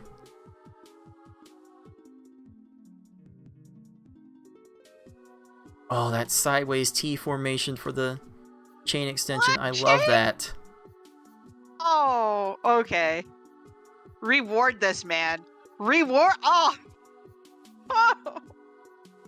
Wow. Cave be caving for Corey here. Oh no! That will do it for Corey being able to improve the run. Now just 1 second off of his qualifying best with that. Oh, Plant, please. Wow. That is sad. That is so sad. Are you kidding me? Oh, what was that drop chain? That lag chain extension. Wow. That is not something I see very often. Tayman is trying to style.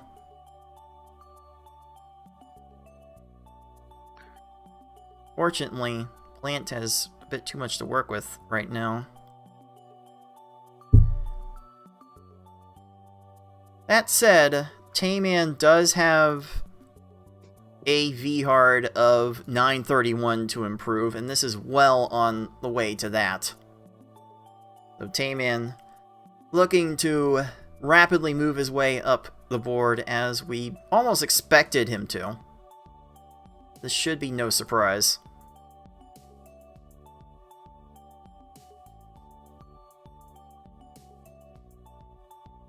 A little bit of a cutoff on that chain.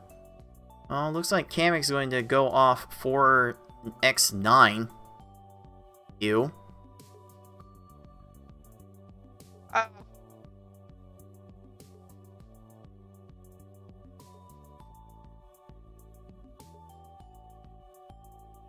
And Kamek is still topped out, fortunately, for Tayman. So he'll be entering Bowser at a little over 8 minutes on that V-Hard.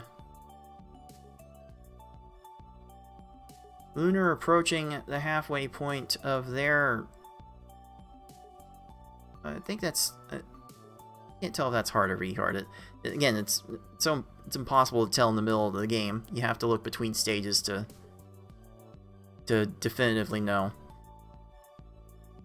Oh, Bowser's doing some down-stacking. Some bad down-stacking, and that's Nice. a 16-second Bowser, leading Tayman to a near full 1 minute improvement on his V-Hard time. That 8:32 puts him on Corey's doorstep. Oh,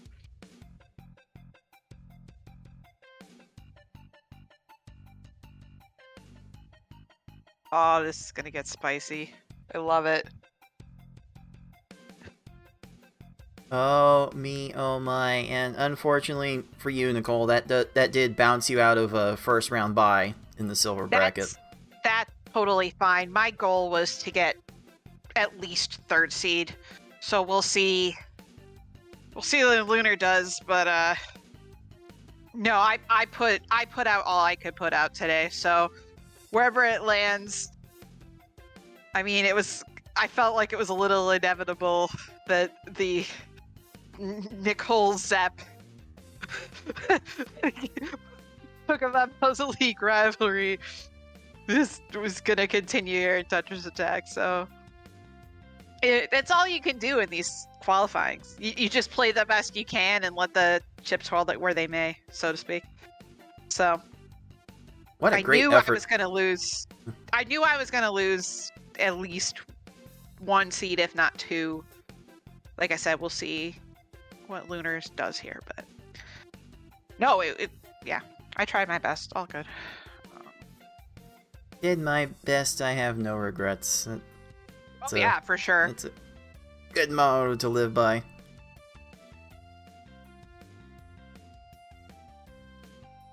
I mean, outside of easy, maybe, but easy is ridiculous, so. It is ridiculous, as Tayman is showing with how frequent the garbage clears get, and Corey is showing that a bit too. It's just it is frustrating to try and optimize when these opponents get to the garbage clears that they often tend to get to right when you're sending your attack. Definitely takes a bit of a different timing adjustment. God, everyone's getting trolled right now. Everyone's getting trolled. Welcome to Puzzle League games, everybody. Though I am also getting trolled because the cat very much wants food. So I will be right back.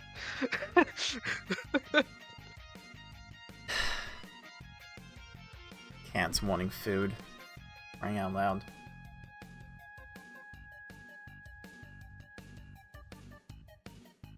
Like, please cherish your pets and loved ones. You never know how long you will have them around.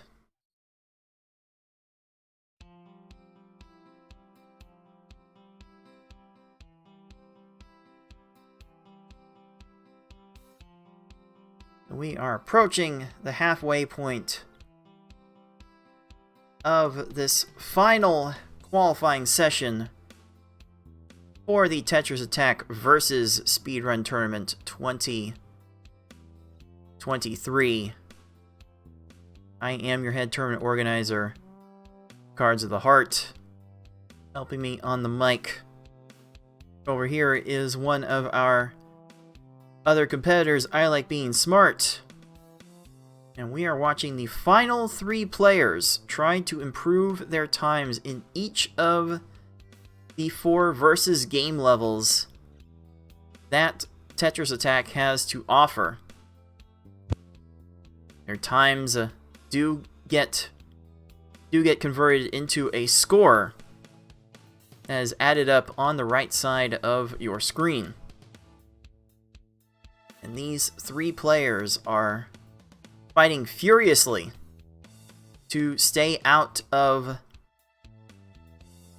to get out of the proverbial bubble and get into our top 8 for the gold bracket. Whereas only those players in the gold bracket will be able to fight for the title of TA 2023 champion.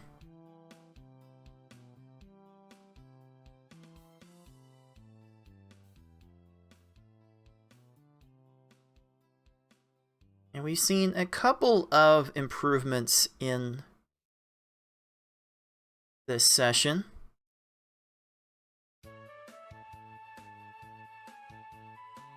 Well, we've seen a few. Actually, Tayman did not report his V-hard time, but we've got witnesses, so it's fine.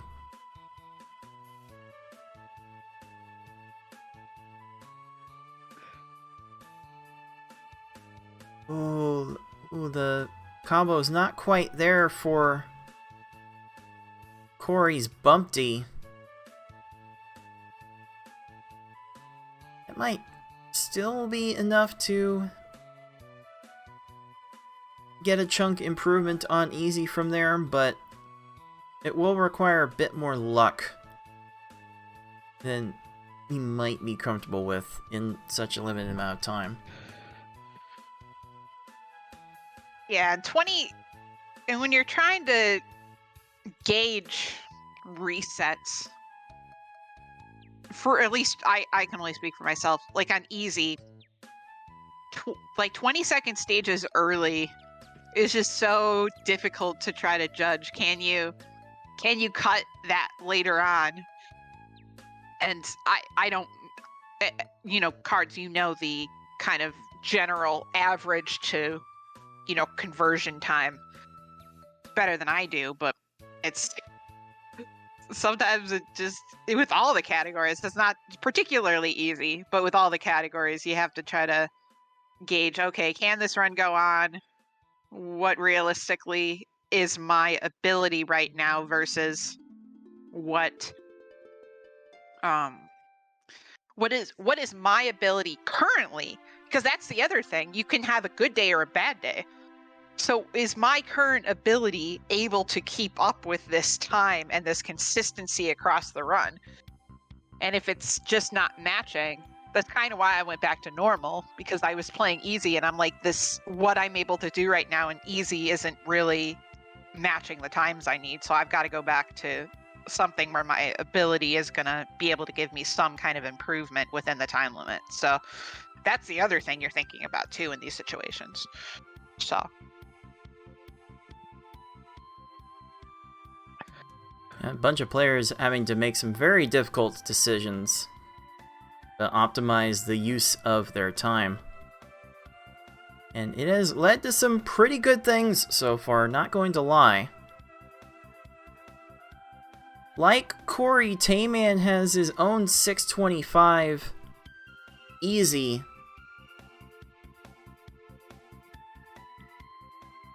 to improve on. He has a small window to do it. Let's see if it works. yeah, it's fine.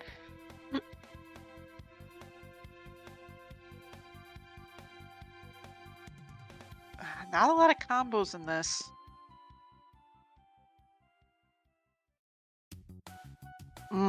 Nope. Not gonna happen there.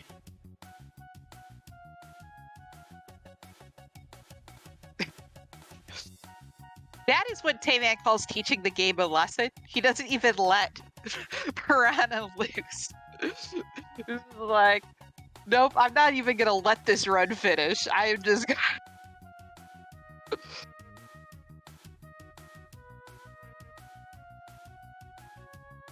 Interested on your thoughts on something, Cards, as I do love to kind of pick your brain on things. Right. So on easy mode, kind of what do you think of the strategy of like how much you should raise your stack at the beginning, because I know there's like the Yoshi strats of, you know, only going maybe 1 or 2 lines, and then like I just saw Tayman there kind of moving up a little bit further on the board. I'm curious, what are your kind of thoughts on that? It really depends on your capability of making... Really, it's chains more so than combos, because as I have said several times about easy mode, the timing is the most awkward part of optimizing the easy run. So whatever you think you need to get possibly consistent X5 chain, X6 chain, as several stages might often get, like whatever it takes for you to get to 7 lines of garbage as fast as possible. It's fine. It's really fine either way. Is how much you need to raise to get to that. Because you're just for easy mode, you're just trying to race to that number as fast as you can. Interesting. Cool. And then even when you do race to that number as fast as you can, sometimes these foes still have a match ready and get a garbage clear, like Corey just fell victim to. It's so hard to control.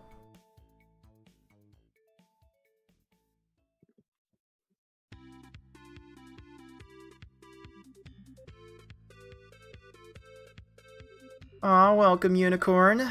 Hope TA is recovering a bit well from the voice being a bit strained from what I heard yesterday. Hope he's doing well.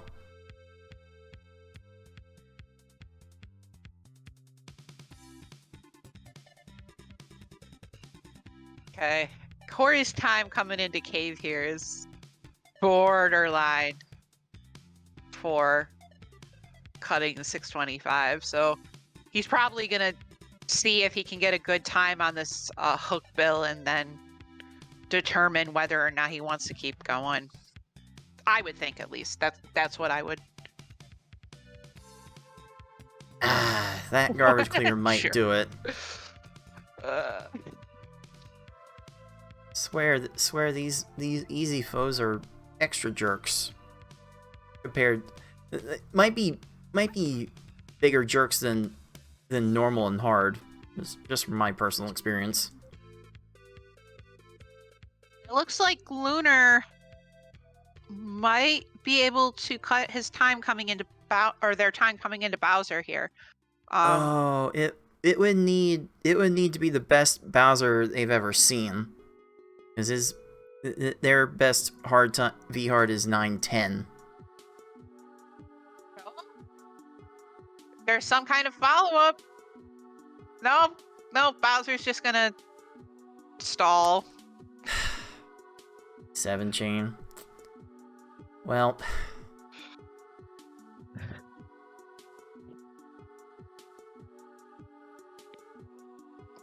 he kind of airwalks a garbage clear too. Just super.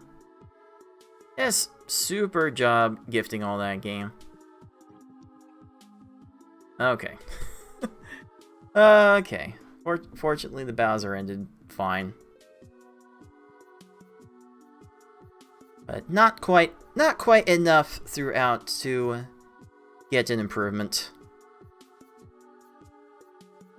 Let.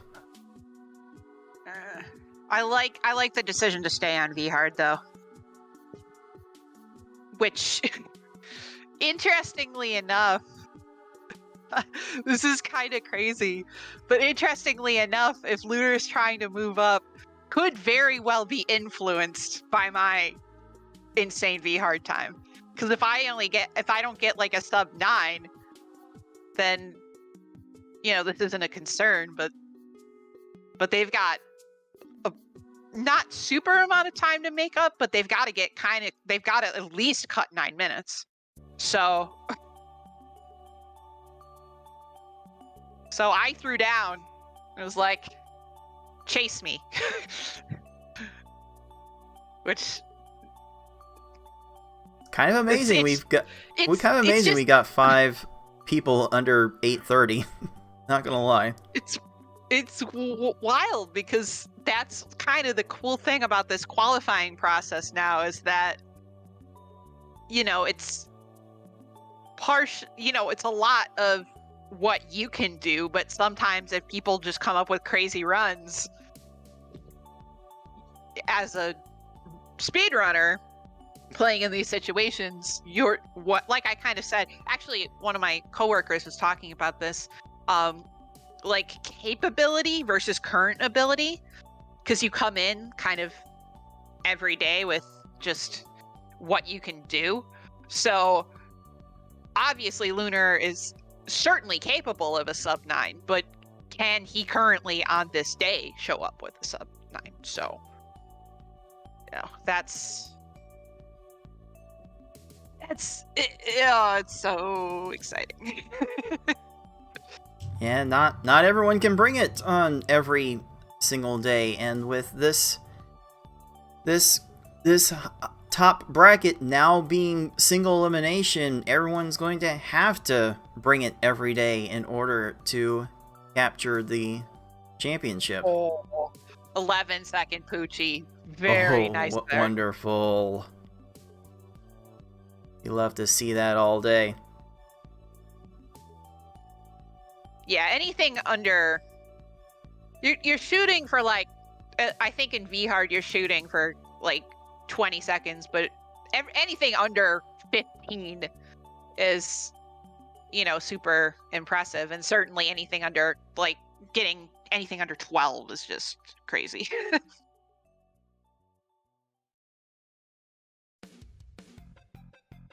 Especially these early stages in V-Hard, you've got to make up the time on the early stages, because cave will cave, and you need to leave yourself enough time to allow cave to cave.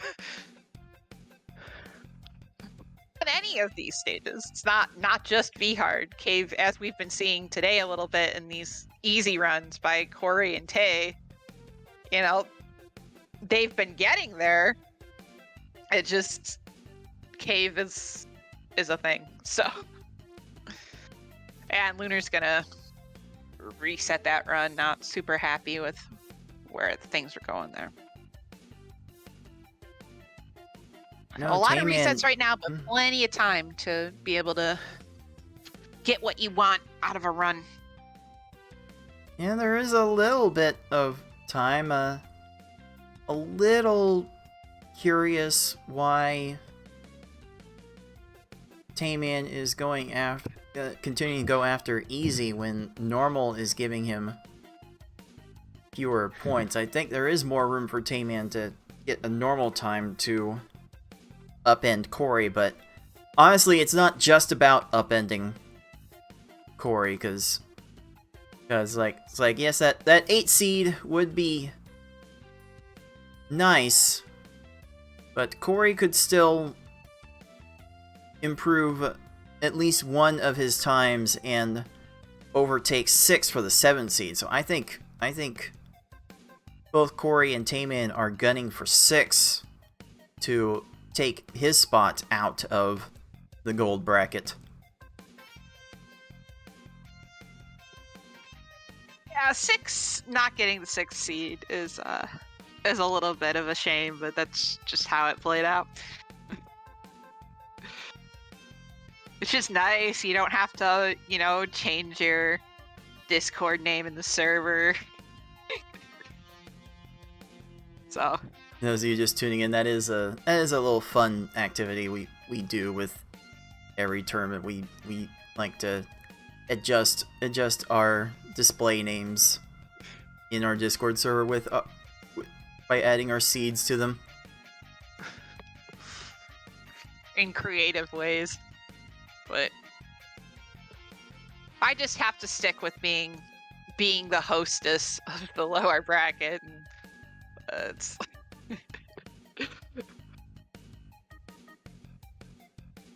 though I did get excited there for a little bit about potentially having the 8th seed at some point, because I knew I was going to be bopped, but the idea of just for a little while getting the honor to play Yoshi, just that thought was kind of like, nice.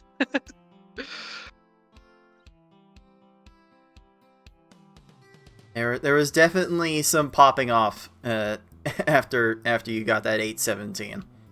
Oh yeah, I was yelling around my apartment. Lots of swear words. Lots of fist pumping. Lots of All walking around in deserved. tiny circles. All right, Yeah, we've got Lunar and Corey approaching 15 minutes left on their sessions. Lunar has improved hard, as has Corey, and that's about it. They've been kind of stonewalled by the levels they've been working on for the past 30 minutes or so. But in all honesty, looking at their skill level, like, easy is kind of the best choice. So I think they both know they can do better than 625. They are tied, so and then like looking at the other times, you know, maybe Tay can improve on his 705, but where does that get him in regard, you know? Basically, they both go for easy, trying to just get better than the other guy to try to, you know, improve their times, but time is running out. So,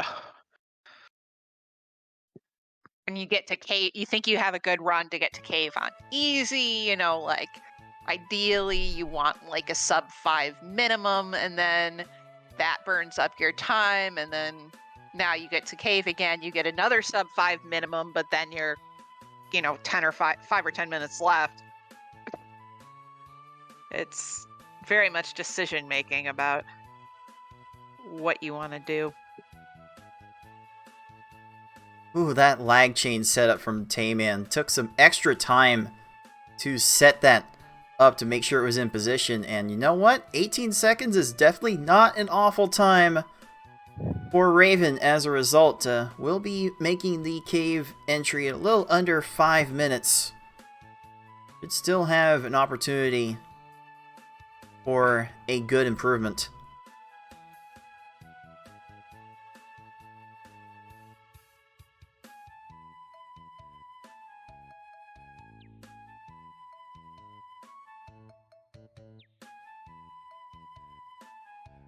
Hey, is that chain going to be enough?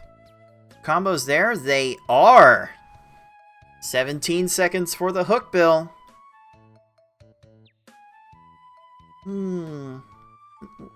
There's definitely a chance for Tayman to make up to 20 seconds on this easy run.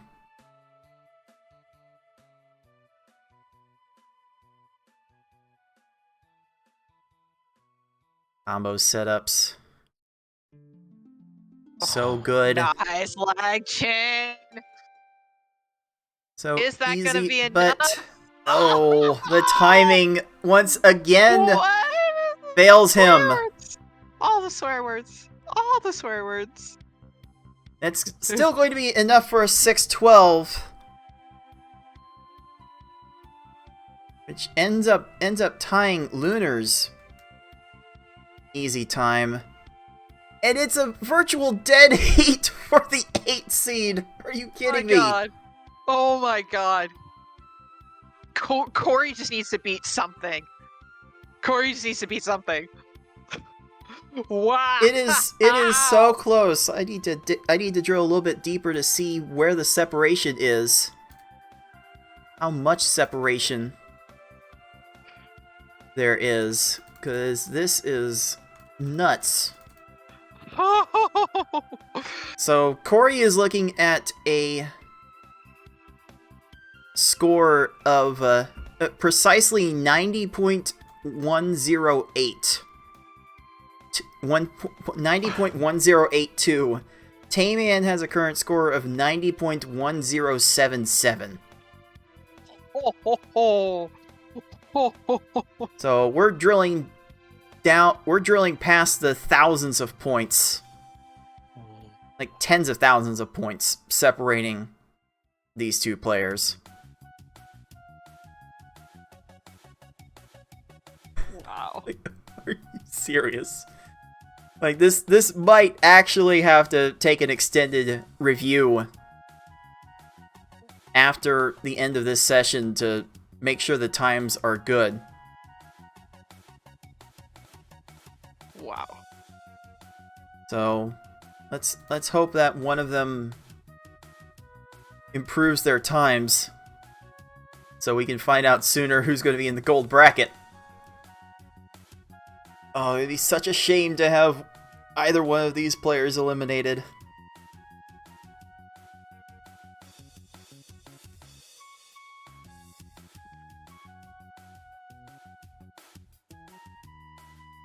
I mean, either way, it's whoever ends up 8, whoever ends up 9. This silver bracket is terrifying. This is... Yeah. Everybody's just so good now. It's wild. I can never say enough how far we've come as a community. Like for instance, like 10 years ago, just 10 years ago, which sounds more ancient than it actually is, but 10 years ago, the record V-hard time was 8:06. And now that time is in 21st place. That's just V-hard. Yeah, that's crazy.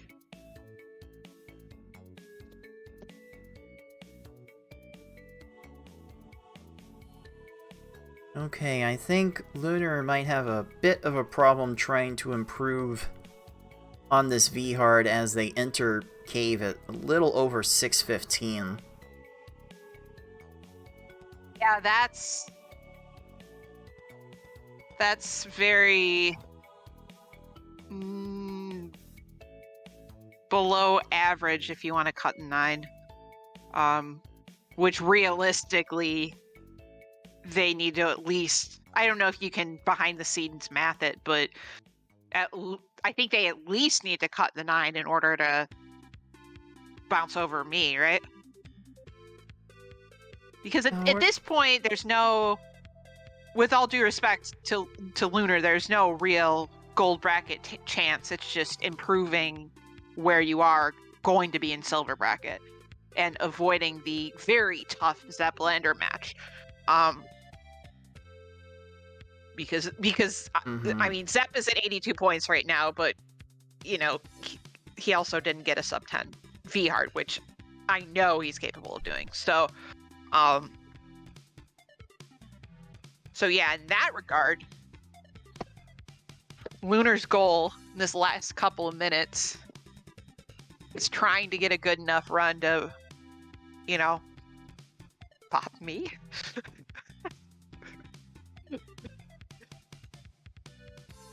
That's wild. There's so many scary matchups in I know, right? these brackets. There are no freebies. Like Yuki pulled off a 9-minute flat V-hard. That's kind of amazing for a first time tourney participant. Like he's not free either. Oh, I am very acutely aware if that ends up being my matchup. I am acutely aware that that is not free. Especially with my overperformance in hard and V-hard. That is not free in the slightest. I'd have to think about how I want to set that up in regards to strategy. All right, Corey has pivoted off of trying easy over and over and has moved on to normal. See how this strategy works out for him. Tayman is working on hard. Yeah, that speed looks like it's hard, not be hard. Definitely not reasonable to expect an improvement over 832 in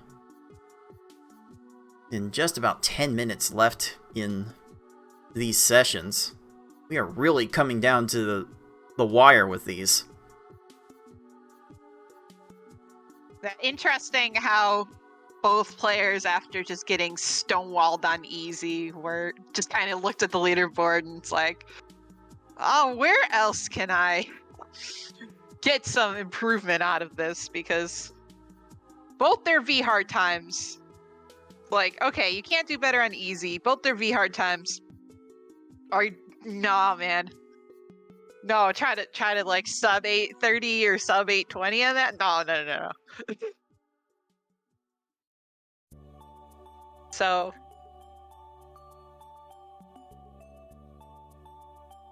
Corey's normal PB is a 637. And Tayman's hard PB is a 652. So both of them are like 20 to 30 seconds off.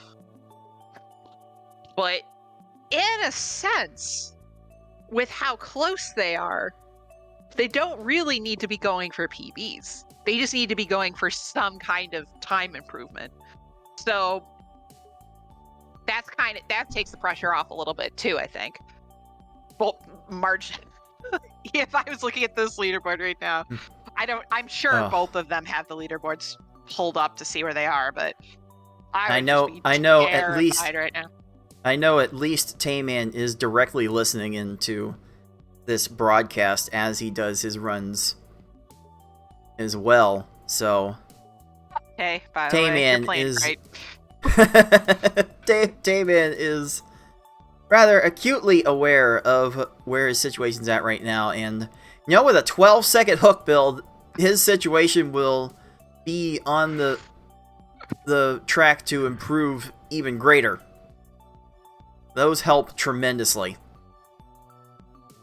Yeah, 3 stages in 2 minutes. Can be done.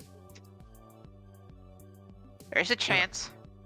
Tayman still has the luxury of finishing one run and still having time for another. Corey would have to blaze through this normal mode to finish it in time to start another attempt. Right. That's a good point. Yeah, Tayman, so close. Yeah, Tayman has the most opportunity to improve, but not by much.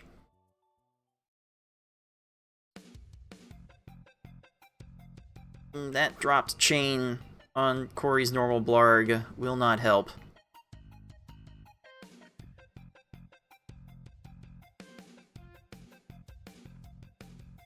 Okay, 19 recovery's decent. Gosh, the decisions of when to reset this run if he doesn't think it's good enough. Oh man!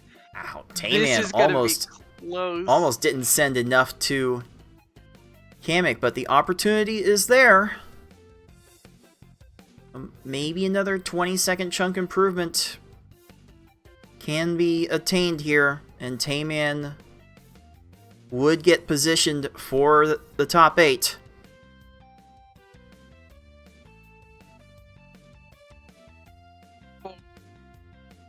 Those combos, the combo integration is on point. Oh, the down stack into the clear! Oh, no. This screen will shake a little bit more. Anything works right now. Bowser goes up to the second tier. God. 7:15. Okay. That is a 6-second improvement for Tayman. And that actually gets him very close to 6 for the 7 seed. I don't think Tayman wants to settle for 8 and have a date with Yoshi round 1.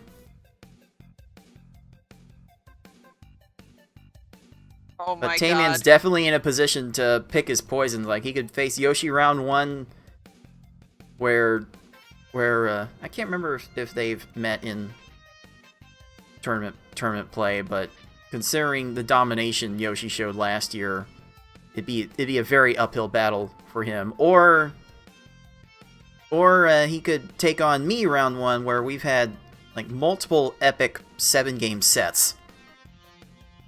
Oh my god. Which, Oh my to be said, the first round of the gold bracket will be the popcorn, for lack of a better term, level pick. And Yeah. Corey has decided to reset this normal run. I like that decision. I love it. Because I was gonna say if any of those cave stages trolled, that, and I knew where I was on the leaderboard at that point, and I'm keeping my eye out. No, I reset it and just take my chances. Oh, and he's going easy. Oh, that is spicy. That is so spicy. Wow. Wow. Okay. Well, well. Makes sense though, because your time beats right now. Your time beats Tayman in normal, and hard is whatever. And no, V hard no. Not on the last run of the day. Mhm. So easy makes the most sense, but then you must be on top of your game, because if he's gonna reset, like, he has to do it either here or on Poochie and try to get. So that clock, man, 20-second stages early on easy. So This would be such a call to reset here. I don't think I could make that call. no, It was like a 15, 20 start, 21 start, I think it was. yeah, That might be enough for me to That keep is- it going. okay.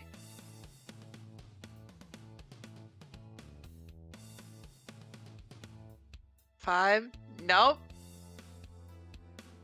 This is the run. This is what it's gonna come down to. Oh. Oh my. Oh, here we go. One last easy run to glory. Can it be done? And Lunar here getting into cave. You know? Okay, sub okay. 530, needing a sub 9, that's doable. That's doable. I don't know Corey's going quite massive on the chains to top off Wiggler, and that one will work for a Very nice. 17. I'm Ooh. not sure what Lunar needs in order to bot me. Because sub 9 is good, but I don't know how many points that's gonna... How much space that's gonna do if it's only like a barely sub 9. Oh no, one line short. I should be paying attention to Corey. I get this, but like, I'm being a little selfish. I've been so selfish lately. Yeah, stop.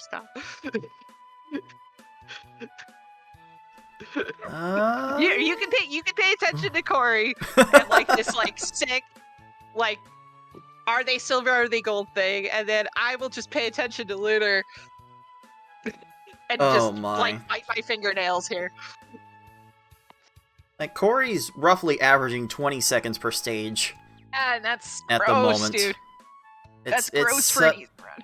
so awkward. Such an awkward amount of time. Oh my god.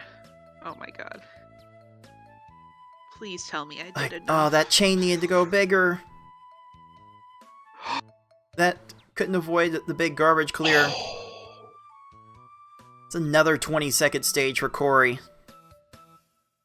Tayman is off to a fairly fast hard run, but wow! Raphael was out of position, and this hard run for Tayman is entering cave at under 440. This Man, would we've be got some massive. great tension at the end. We've got some great tension at the end here. Oh, another clear for Corey. I would still at least try to get to cave here, even if it makes me sad, just to see if I can snipe some people. Usually with the last run, I like to try to at least finish it out, unless it's like pathetically over, just to feel like I finished a run for the day. Tayman is so not pleased with how Hookbill treated him there. No. Oh no. I'm so like scared. Tayman might be in a position, might be secured for the gold bracket now, but No. still trying to avoid, Yoshi round 1, and here comes Lunar Chimera. No, Bowser! Please, Bowser! Please, Bowser! I need you! I need you, Bowser! I need you, Bowser! Come on! Come on, Bowser! I've never rooted for Bowser so hard in my entire life! Ah! Oh, that chain drop's not helping! Oh no! Oh no! Oh no! Oh no! Oh no! There's a pillar! There's a pillar! There's a pillar! No! No! Bowser! Bowser, please! Bowser, please! Bowser, please! Bowser, please! Please, Bowser! Please, Bowser! Chain off the garbage! Bowser restarts the chain! Oh! Third tier! Let's go! Let's go! Please, Bowser! Please, Bowser! Please, Bowser! Please, Bowser! Corey has a chance to improve his easy time here. The window's small and the chain is not large. Bowser. I love you, Bowser. I love you, Bowser. Tayman working on this hard Bowser. I don't know if the chains are enough. Bowser. Okay. Okay, I'm safe. I'm safe. Okay. And Corey could not do it. Missed it by that much. So, And Tayman has finished hard Bowser with an actual 1 second improvement. We'll call that 714 for hard. Oh boy, Corey is not happy about that easy run. All right, Tayman has so sad if I'm one last shot to to pop 6. one last shot to get out of the 8th seed. Oh, poor Lunar. I feel bad for rooting man. against them now. I'm sorry. Oh, no! Jeez, Bowser. Bowser, what are we doing? 2 minutes. Conflicted.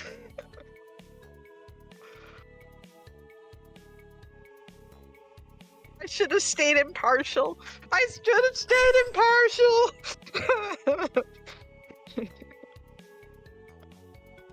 Stayed impartial. I'm sorry, cards. I found it hilarious. I don't know how Lunar found it, but Oh, I know. I'm sorry, Lunar. I'm sorry. we can deal with that later. I did not want that set matchup. Yuki Saka's not going to be free either, but that set matchup was so much scarier. Ugh. Oh, man. And the drama is not over.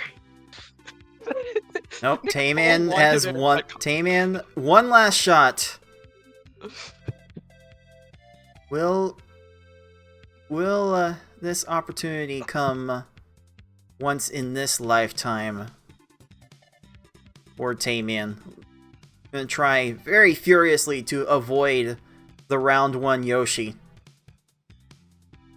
No one wants to go up against the defending champion in this bracket. Let's see. So 7-13. I think all Tay needs is like maybe 2 seconds.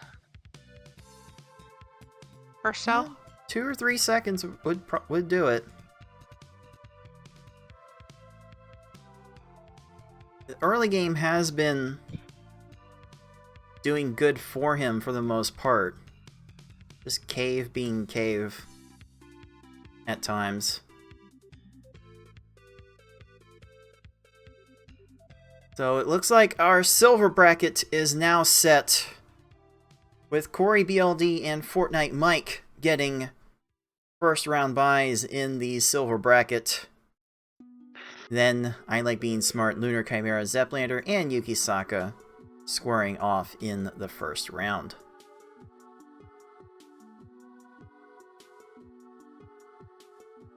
Go ahead and say goodbye, Corey and Lunar. Wish them well in the silver bracket. Now, all eyes are on our PPL 2020 champion.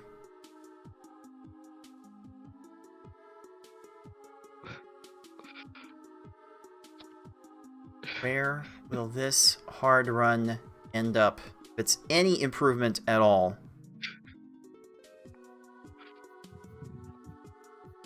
That may be a problem.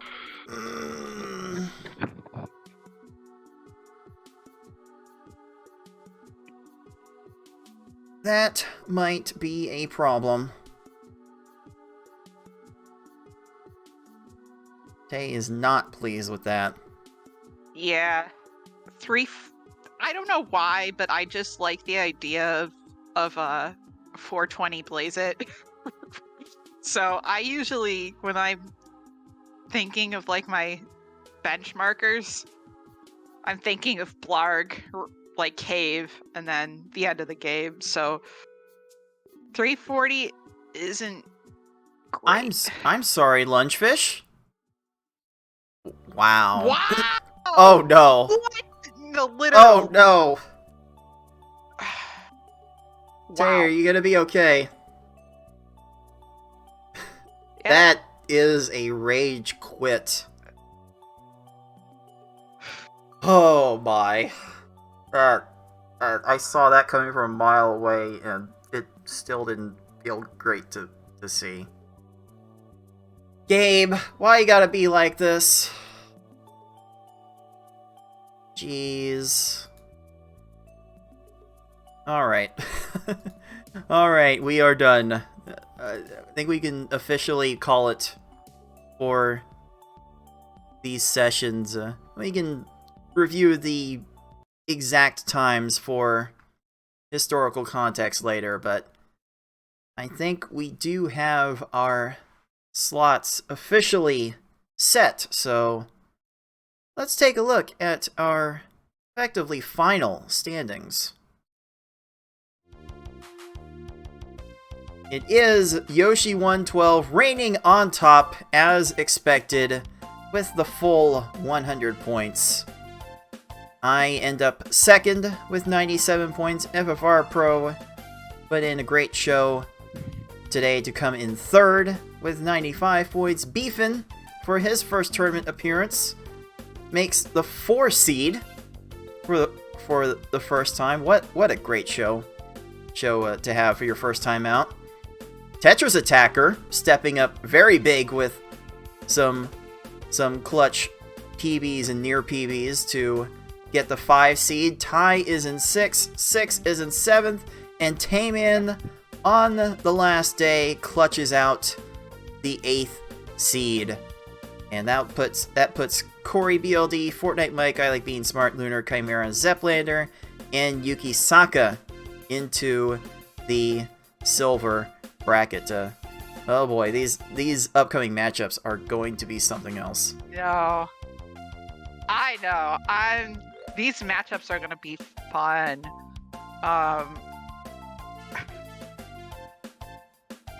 Okay, so what's popping out to you, cards, as like a good first for either bracket, right? Because I think we're doing the schedule is both brackets next week. Right. We are generally going to be running both of the gold and silver brackets concurrently. The current plan is that Saturdays we would bring you the silver bracket matches, and Sunday would be the gold bracket matches, but due to schedule constraints, we could very well mix and match that as needed with players' availability, and I already know of at least one match that will need to be pre-recorded next week.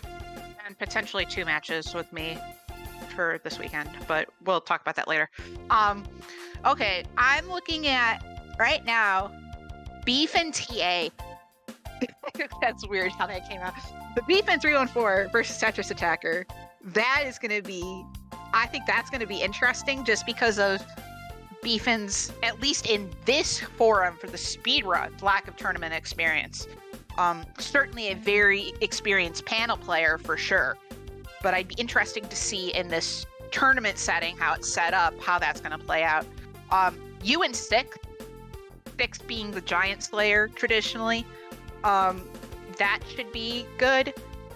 Lunar and Zepp. I think Zepp underperformed a little bit in these qualifiers, personally. So that's going to be, I think that's within the margin of troll, at least as I'm seeing the leaderboard here. Those are the ones that kind of stand out to me right away. All right. Right, yeah, that's just... I'm really just amazed at how many good times we saw in just the limited amount of time that we had.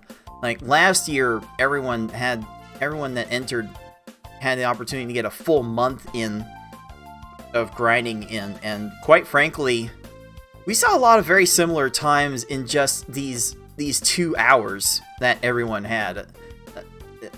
I'm never gonna not be amazed at how far this community has come along. It's just amazing. Absolutely amazing.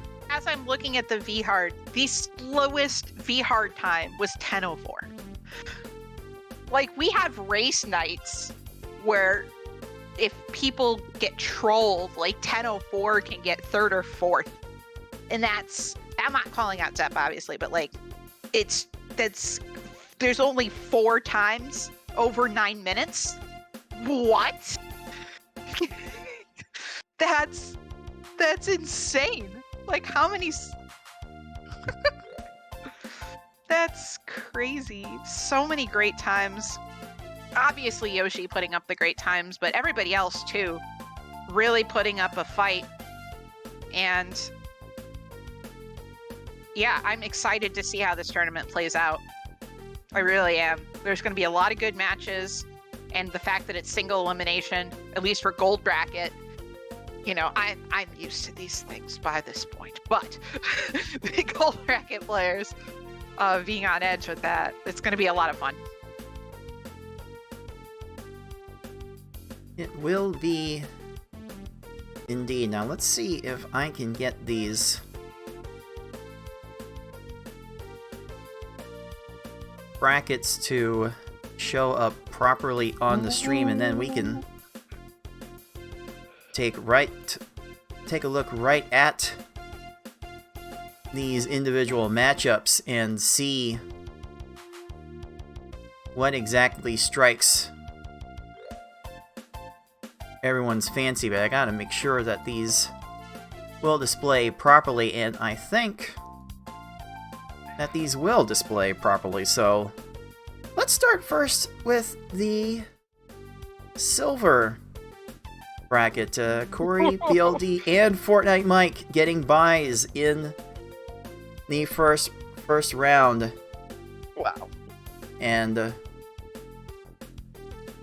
yes, Smart, you'll be taking on Yuki Saka first, and Lunar will be taking on Zepp. Like, how exactly do you feel in general about that prospect? And just taking on Mike in the next round after that, possibly. Well, as you said, there are no easy matchups in this field. There are no easy matchups. the Yugi Saka to Fortnite Mike pipeline is certainly not what I was expecting. So I'm excited from my perspective to see how that ends up going. If I end up winning against Yugi Saka, of course, which is no guarantee. Corey or Tay being 1 seed was going to be scary regardless. Corey's good, Lunar's good, Zeb's good. So that side of the bracket should be exciting as well. I'm looking forward to seeing how those styles pair up as the tournament goes on here. So don't sleep on us, fam. Don't sleep on us. That's all I'm saying. Don't count, as Corey will say, don't count him out. Don't count anyone out. Oh no, I'm not in this field. So and also as pointed out in the live chat, Lunar and Zeplander, we're gonna have 2 VTubers take on for the first time in our history. So that should also be a very entertaining angle to play around with. But let me see some other thing. No, I think we are good to work through this. All of these matches should be quite fun to witness, but we've got quite a few good matchups to be had in the gold bracket as well. We've got a real banger of a 1-8 matchup with Yoshi against Tayman. Yeah, that's round 1. Be exciting. It is actually going to be the Beefin 314 against Tetris Attacker on the other side of that top half, and then it is myself and 6 for the 2-7 matchup, and 3-6 being FFR Pro against Ty. Like Nicole, what has you most excited about looking at this bracket? So, I already talked about Cards in 6 and how 6 likes to randomly obliterate top players for some reason. It's pretty incredible. Beefin and Tetris Attacker I'm interested in just because of the Speedrun tournament experience, not necessarily tournament experiences overall. But FFR and Ty, both prone to tilt, and both prone to having really good days and really bad days. And with a single elimination format, that in and of itself is going to be interesting too. And of course, Yoshi and Tayman, with Tayman not being your typical 8 seed. Will he be Girl Boss Tayman or will he be Gatekeep Tayman? Well, I think that's the same thing. Whatever. I tried. Didn't work. It's fine.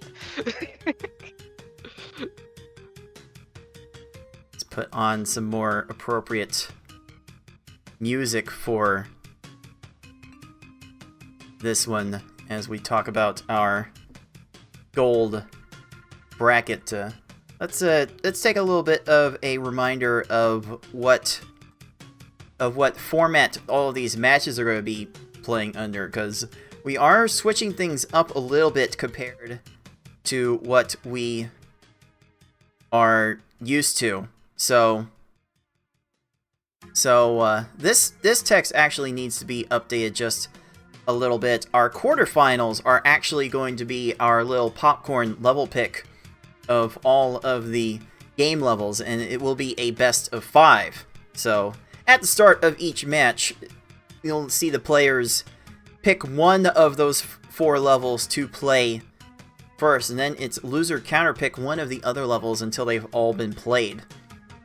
And yes, no repeating levels until they do all get played. So that will be a fun one to explore, and we've always wanted to see some of our better players take their tries against each other at some of the lower levels. So for this first round, we will get to have that opportunity to do just that. It'll be something new from our community. And then after that, for the semifinals, it'll be VHard only best of 7. Sort of our traditional bracket format, and then for the finals, it is VHard only best of 9. So the format will get progressively harder as these matches go on. How do you feel, Smart, about that escalation of the match formats throughout each round? I think that's gonna add another layer of fun. Like we've been saying for a long time, seeing some of the best players in the community going against each other on the lower difficulties is going to be a treat, especially with thinking about how trolly some of those lower difficulties can be. And then, of course, seeing, in the finals, seeing the best of the best, knock it out for a best of 9. It's gonna be fun. I can't think of another word other than fun to watch. Hopefully fun for everyone to play. Hopefully not super rage quit inducing, though I acknowledge and understand your pain. Alright, and take a little bit of a review of the silver bracket. Oh yeah, how is this gonna work? So the way this will end up going is that our very first round will be our very first 2 rounds will be the traditional popcorn pick. Quarterfinals will be best of 3, actually. So the first round is best of 3, and then when we get to find out who Corey and Fortnite Mike will play, then it will bump up to best of 5. So we're playing around more with the level pick format in the silver bracket before getting into the finals where it's VHard only best of 5. Oh, that's so spooky. Oh, that's so spooky and spicy. Oh no.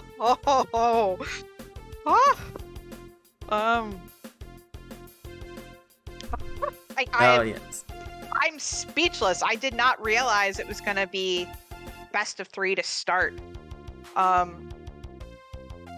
admittedly, which means we're not going to get to see all the levels, which will also be an interesting strategy choice of trying to figure out what you really don't want to play.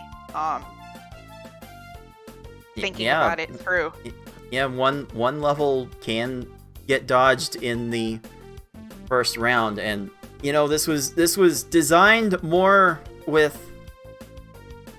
a round of 16 in mind. So it was originally designed for the first 8 matches to be able to rat-a-tat them off right away. But even with just 2 matches, it should make for some fun counter-picking strategy, especially being able to dodge one of the levels. Like maybe you don't want to play, maybe you can avoid playing VHard or easy or one of the other 2, like the losers of each race will get to pick, and that should create quite the dynamic. But yes, best of 3 for the first round, best of 5 for the semifinals, and then it's VHard only for the finals. And again, only the winner of the silver bracket will get a part of the prize pool. Winner take all, as these lower brackets usually have gone. Man, Nicole, how much are you looking forward to this? It's gonna be fun. It's gonna be scary, but it's gonna be fun. As always, being the hostess, I need to be gracious to all of my, visitors and guests, whether they thought they'd make it here or not, end up here or not. And hopefully they will have a good time down in silver bracket this time around. Alright then, with that in mind, let's go ahead and take a look at the schedule for the rest of this tournament.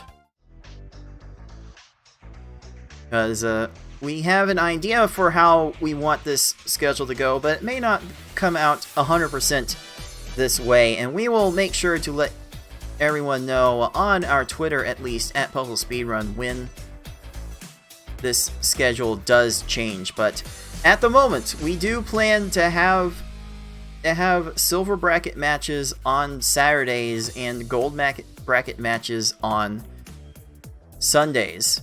So for Saturday the 18th, next Saturday, we would hopefully get to see both of our silver quarterfinals matches get played, and then our 4 gold quarterfinals matches would get played on the following Sunday. Same goes for the 25th and 26th with silver and gold semis. And then on April 1st, after the silver finals, we will have our endless tournament, which signups will still be open for another couple of weeks. So if you want to get involved with this tournament, there is still a chance for you to do so.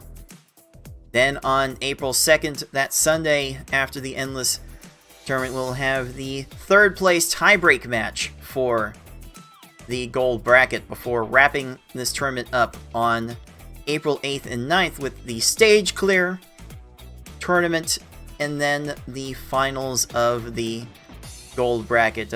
I don't know about you, Smart, but I would kind of like being in and out of this tournament in 6 weeks every time.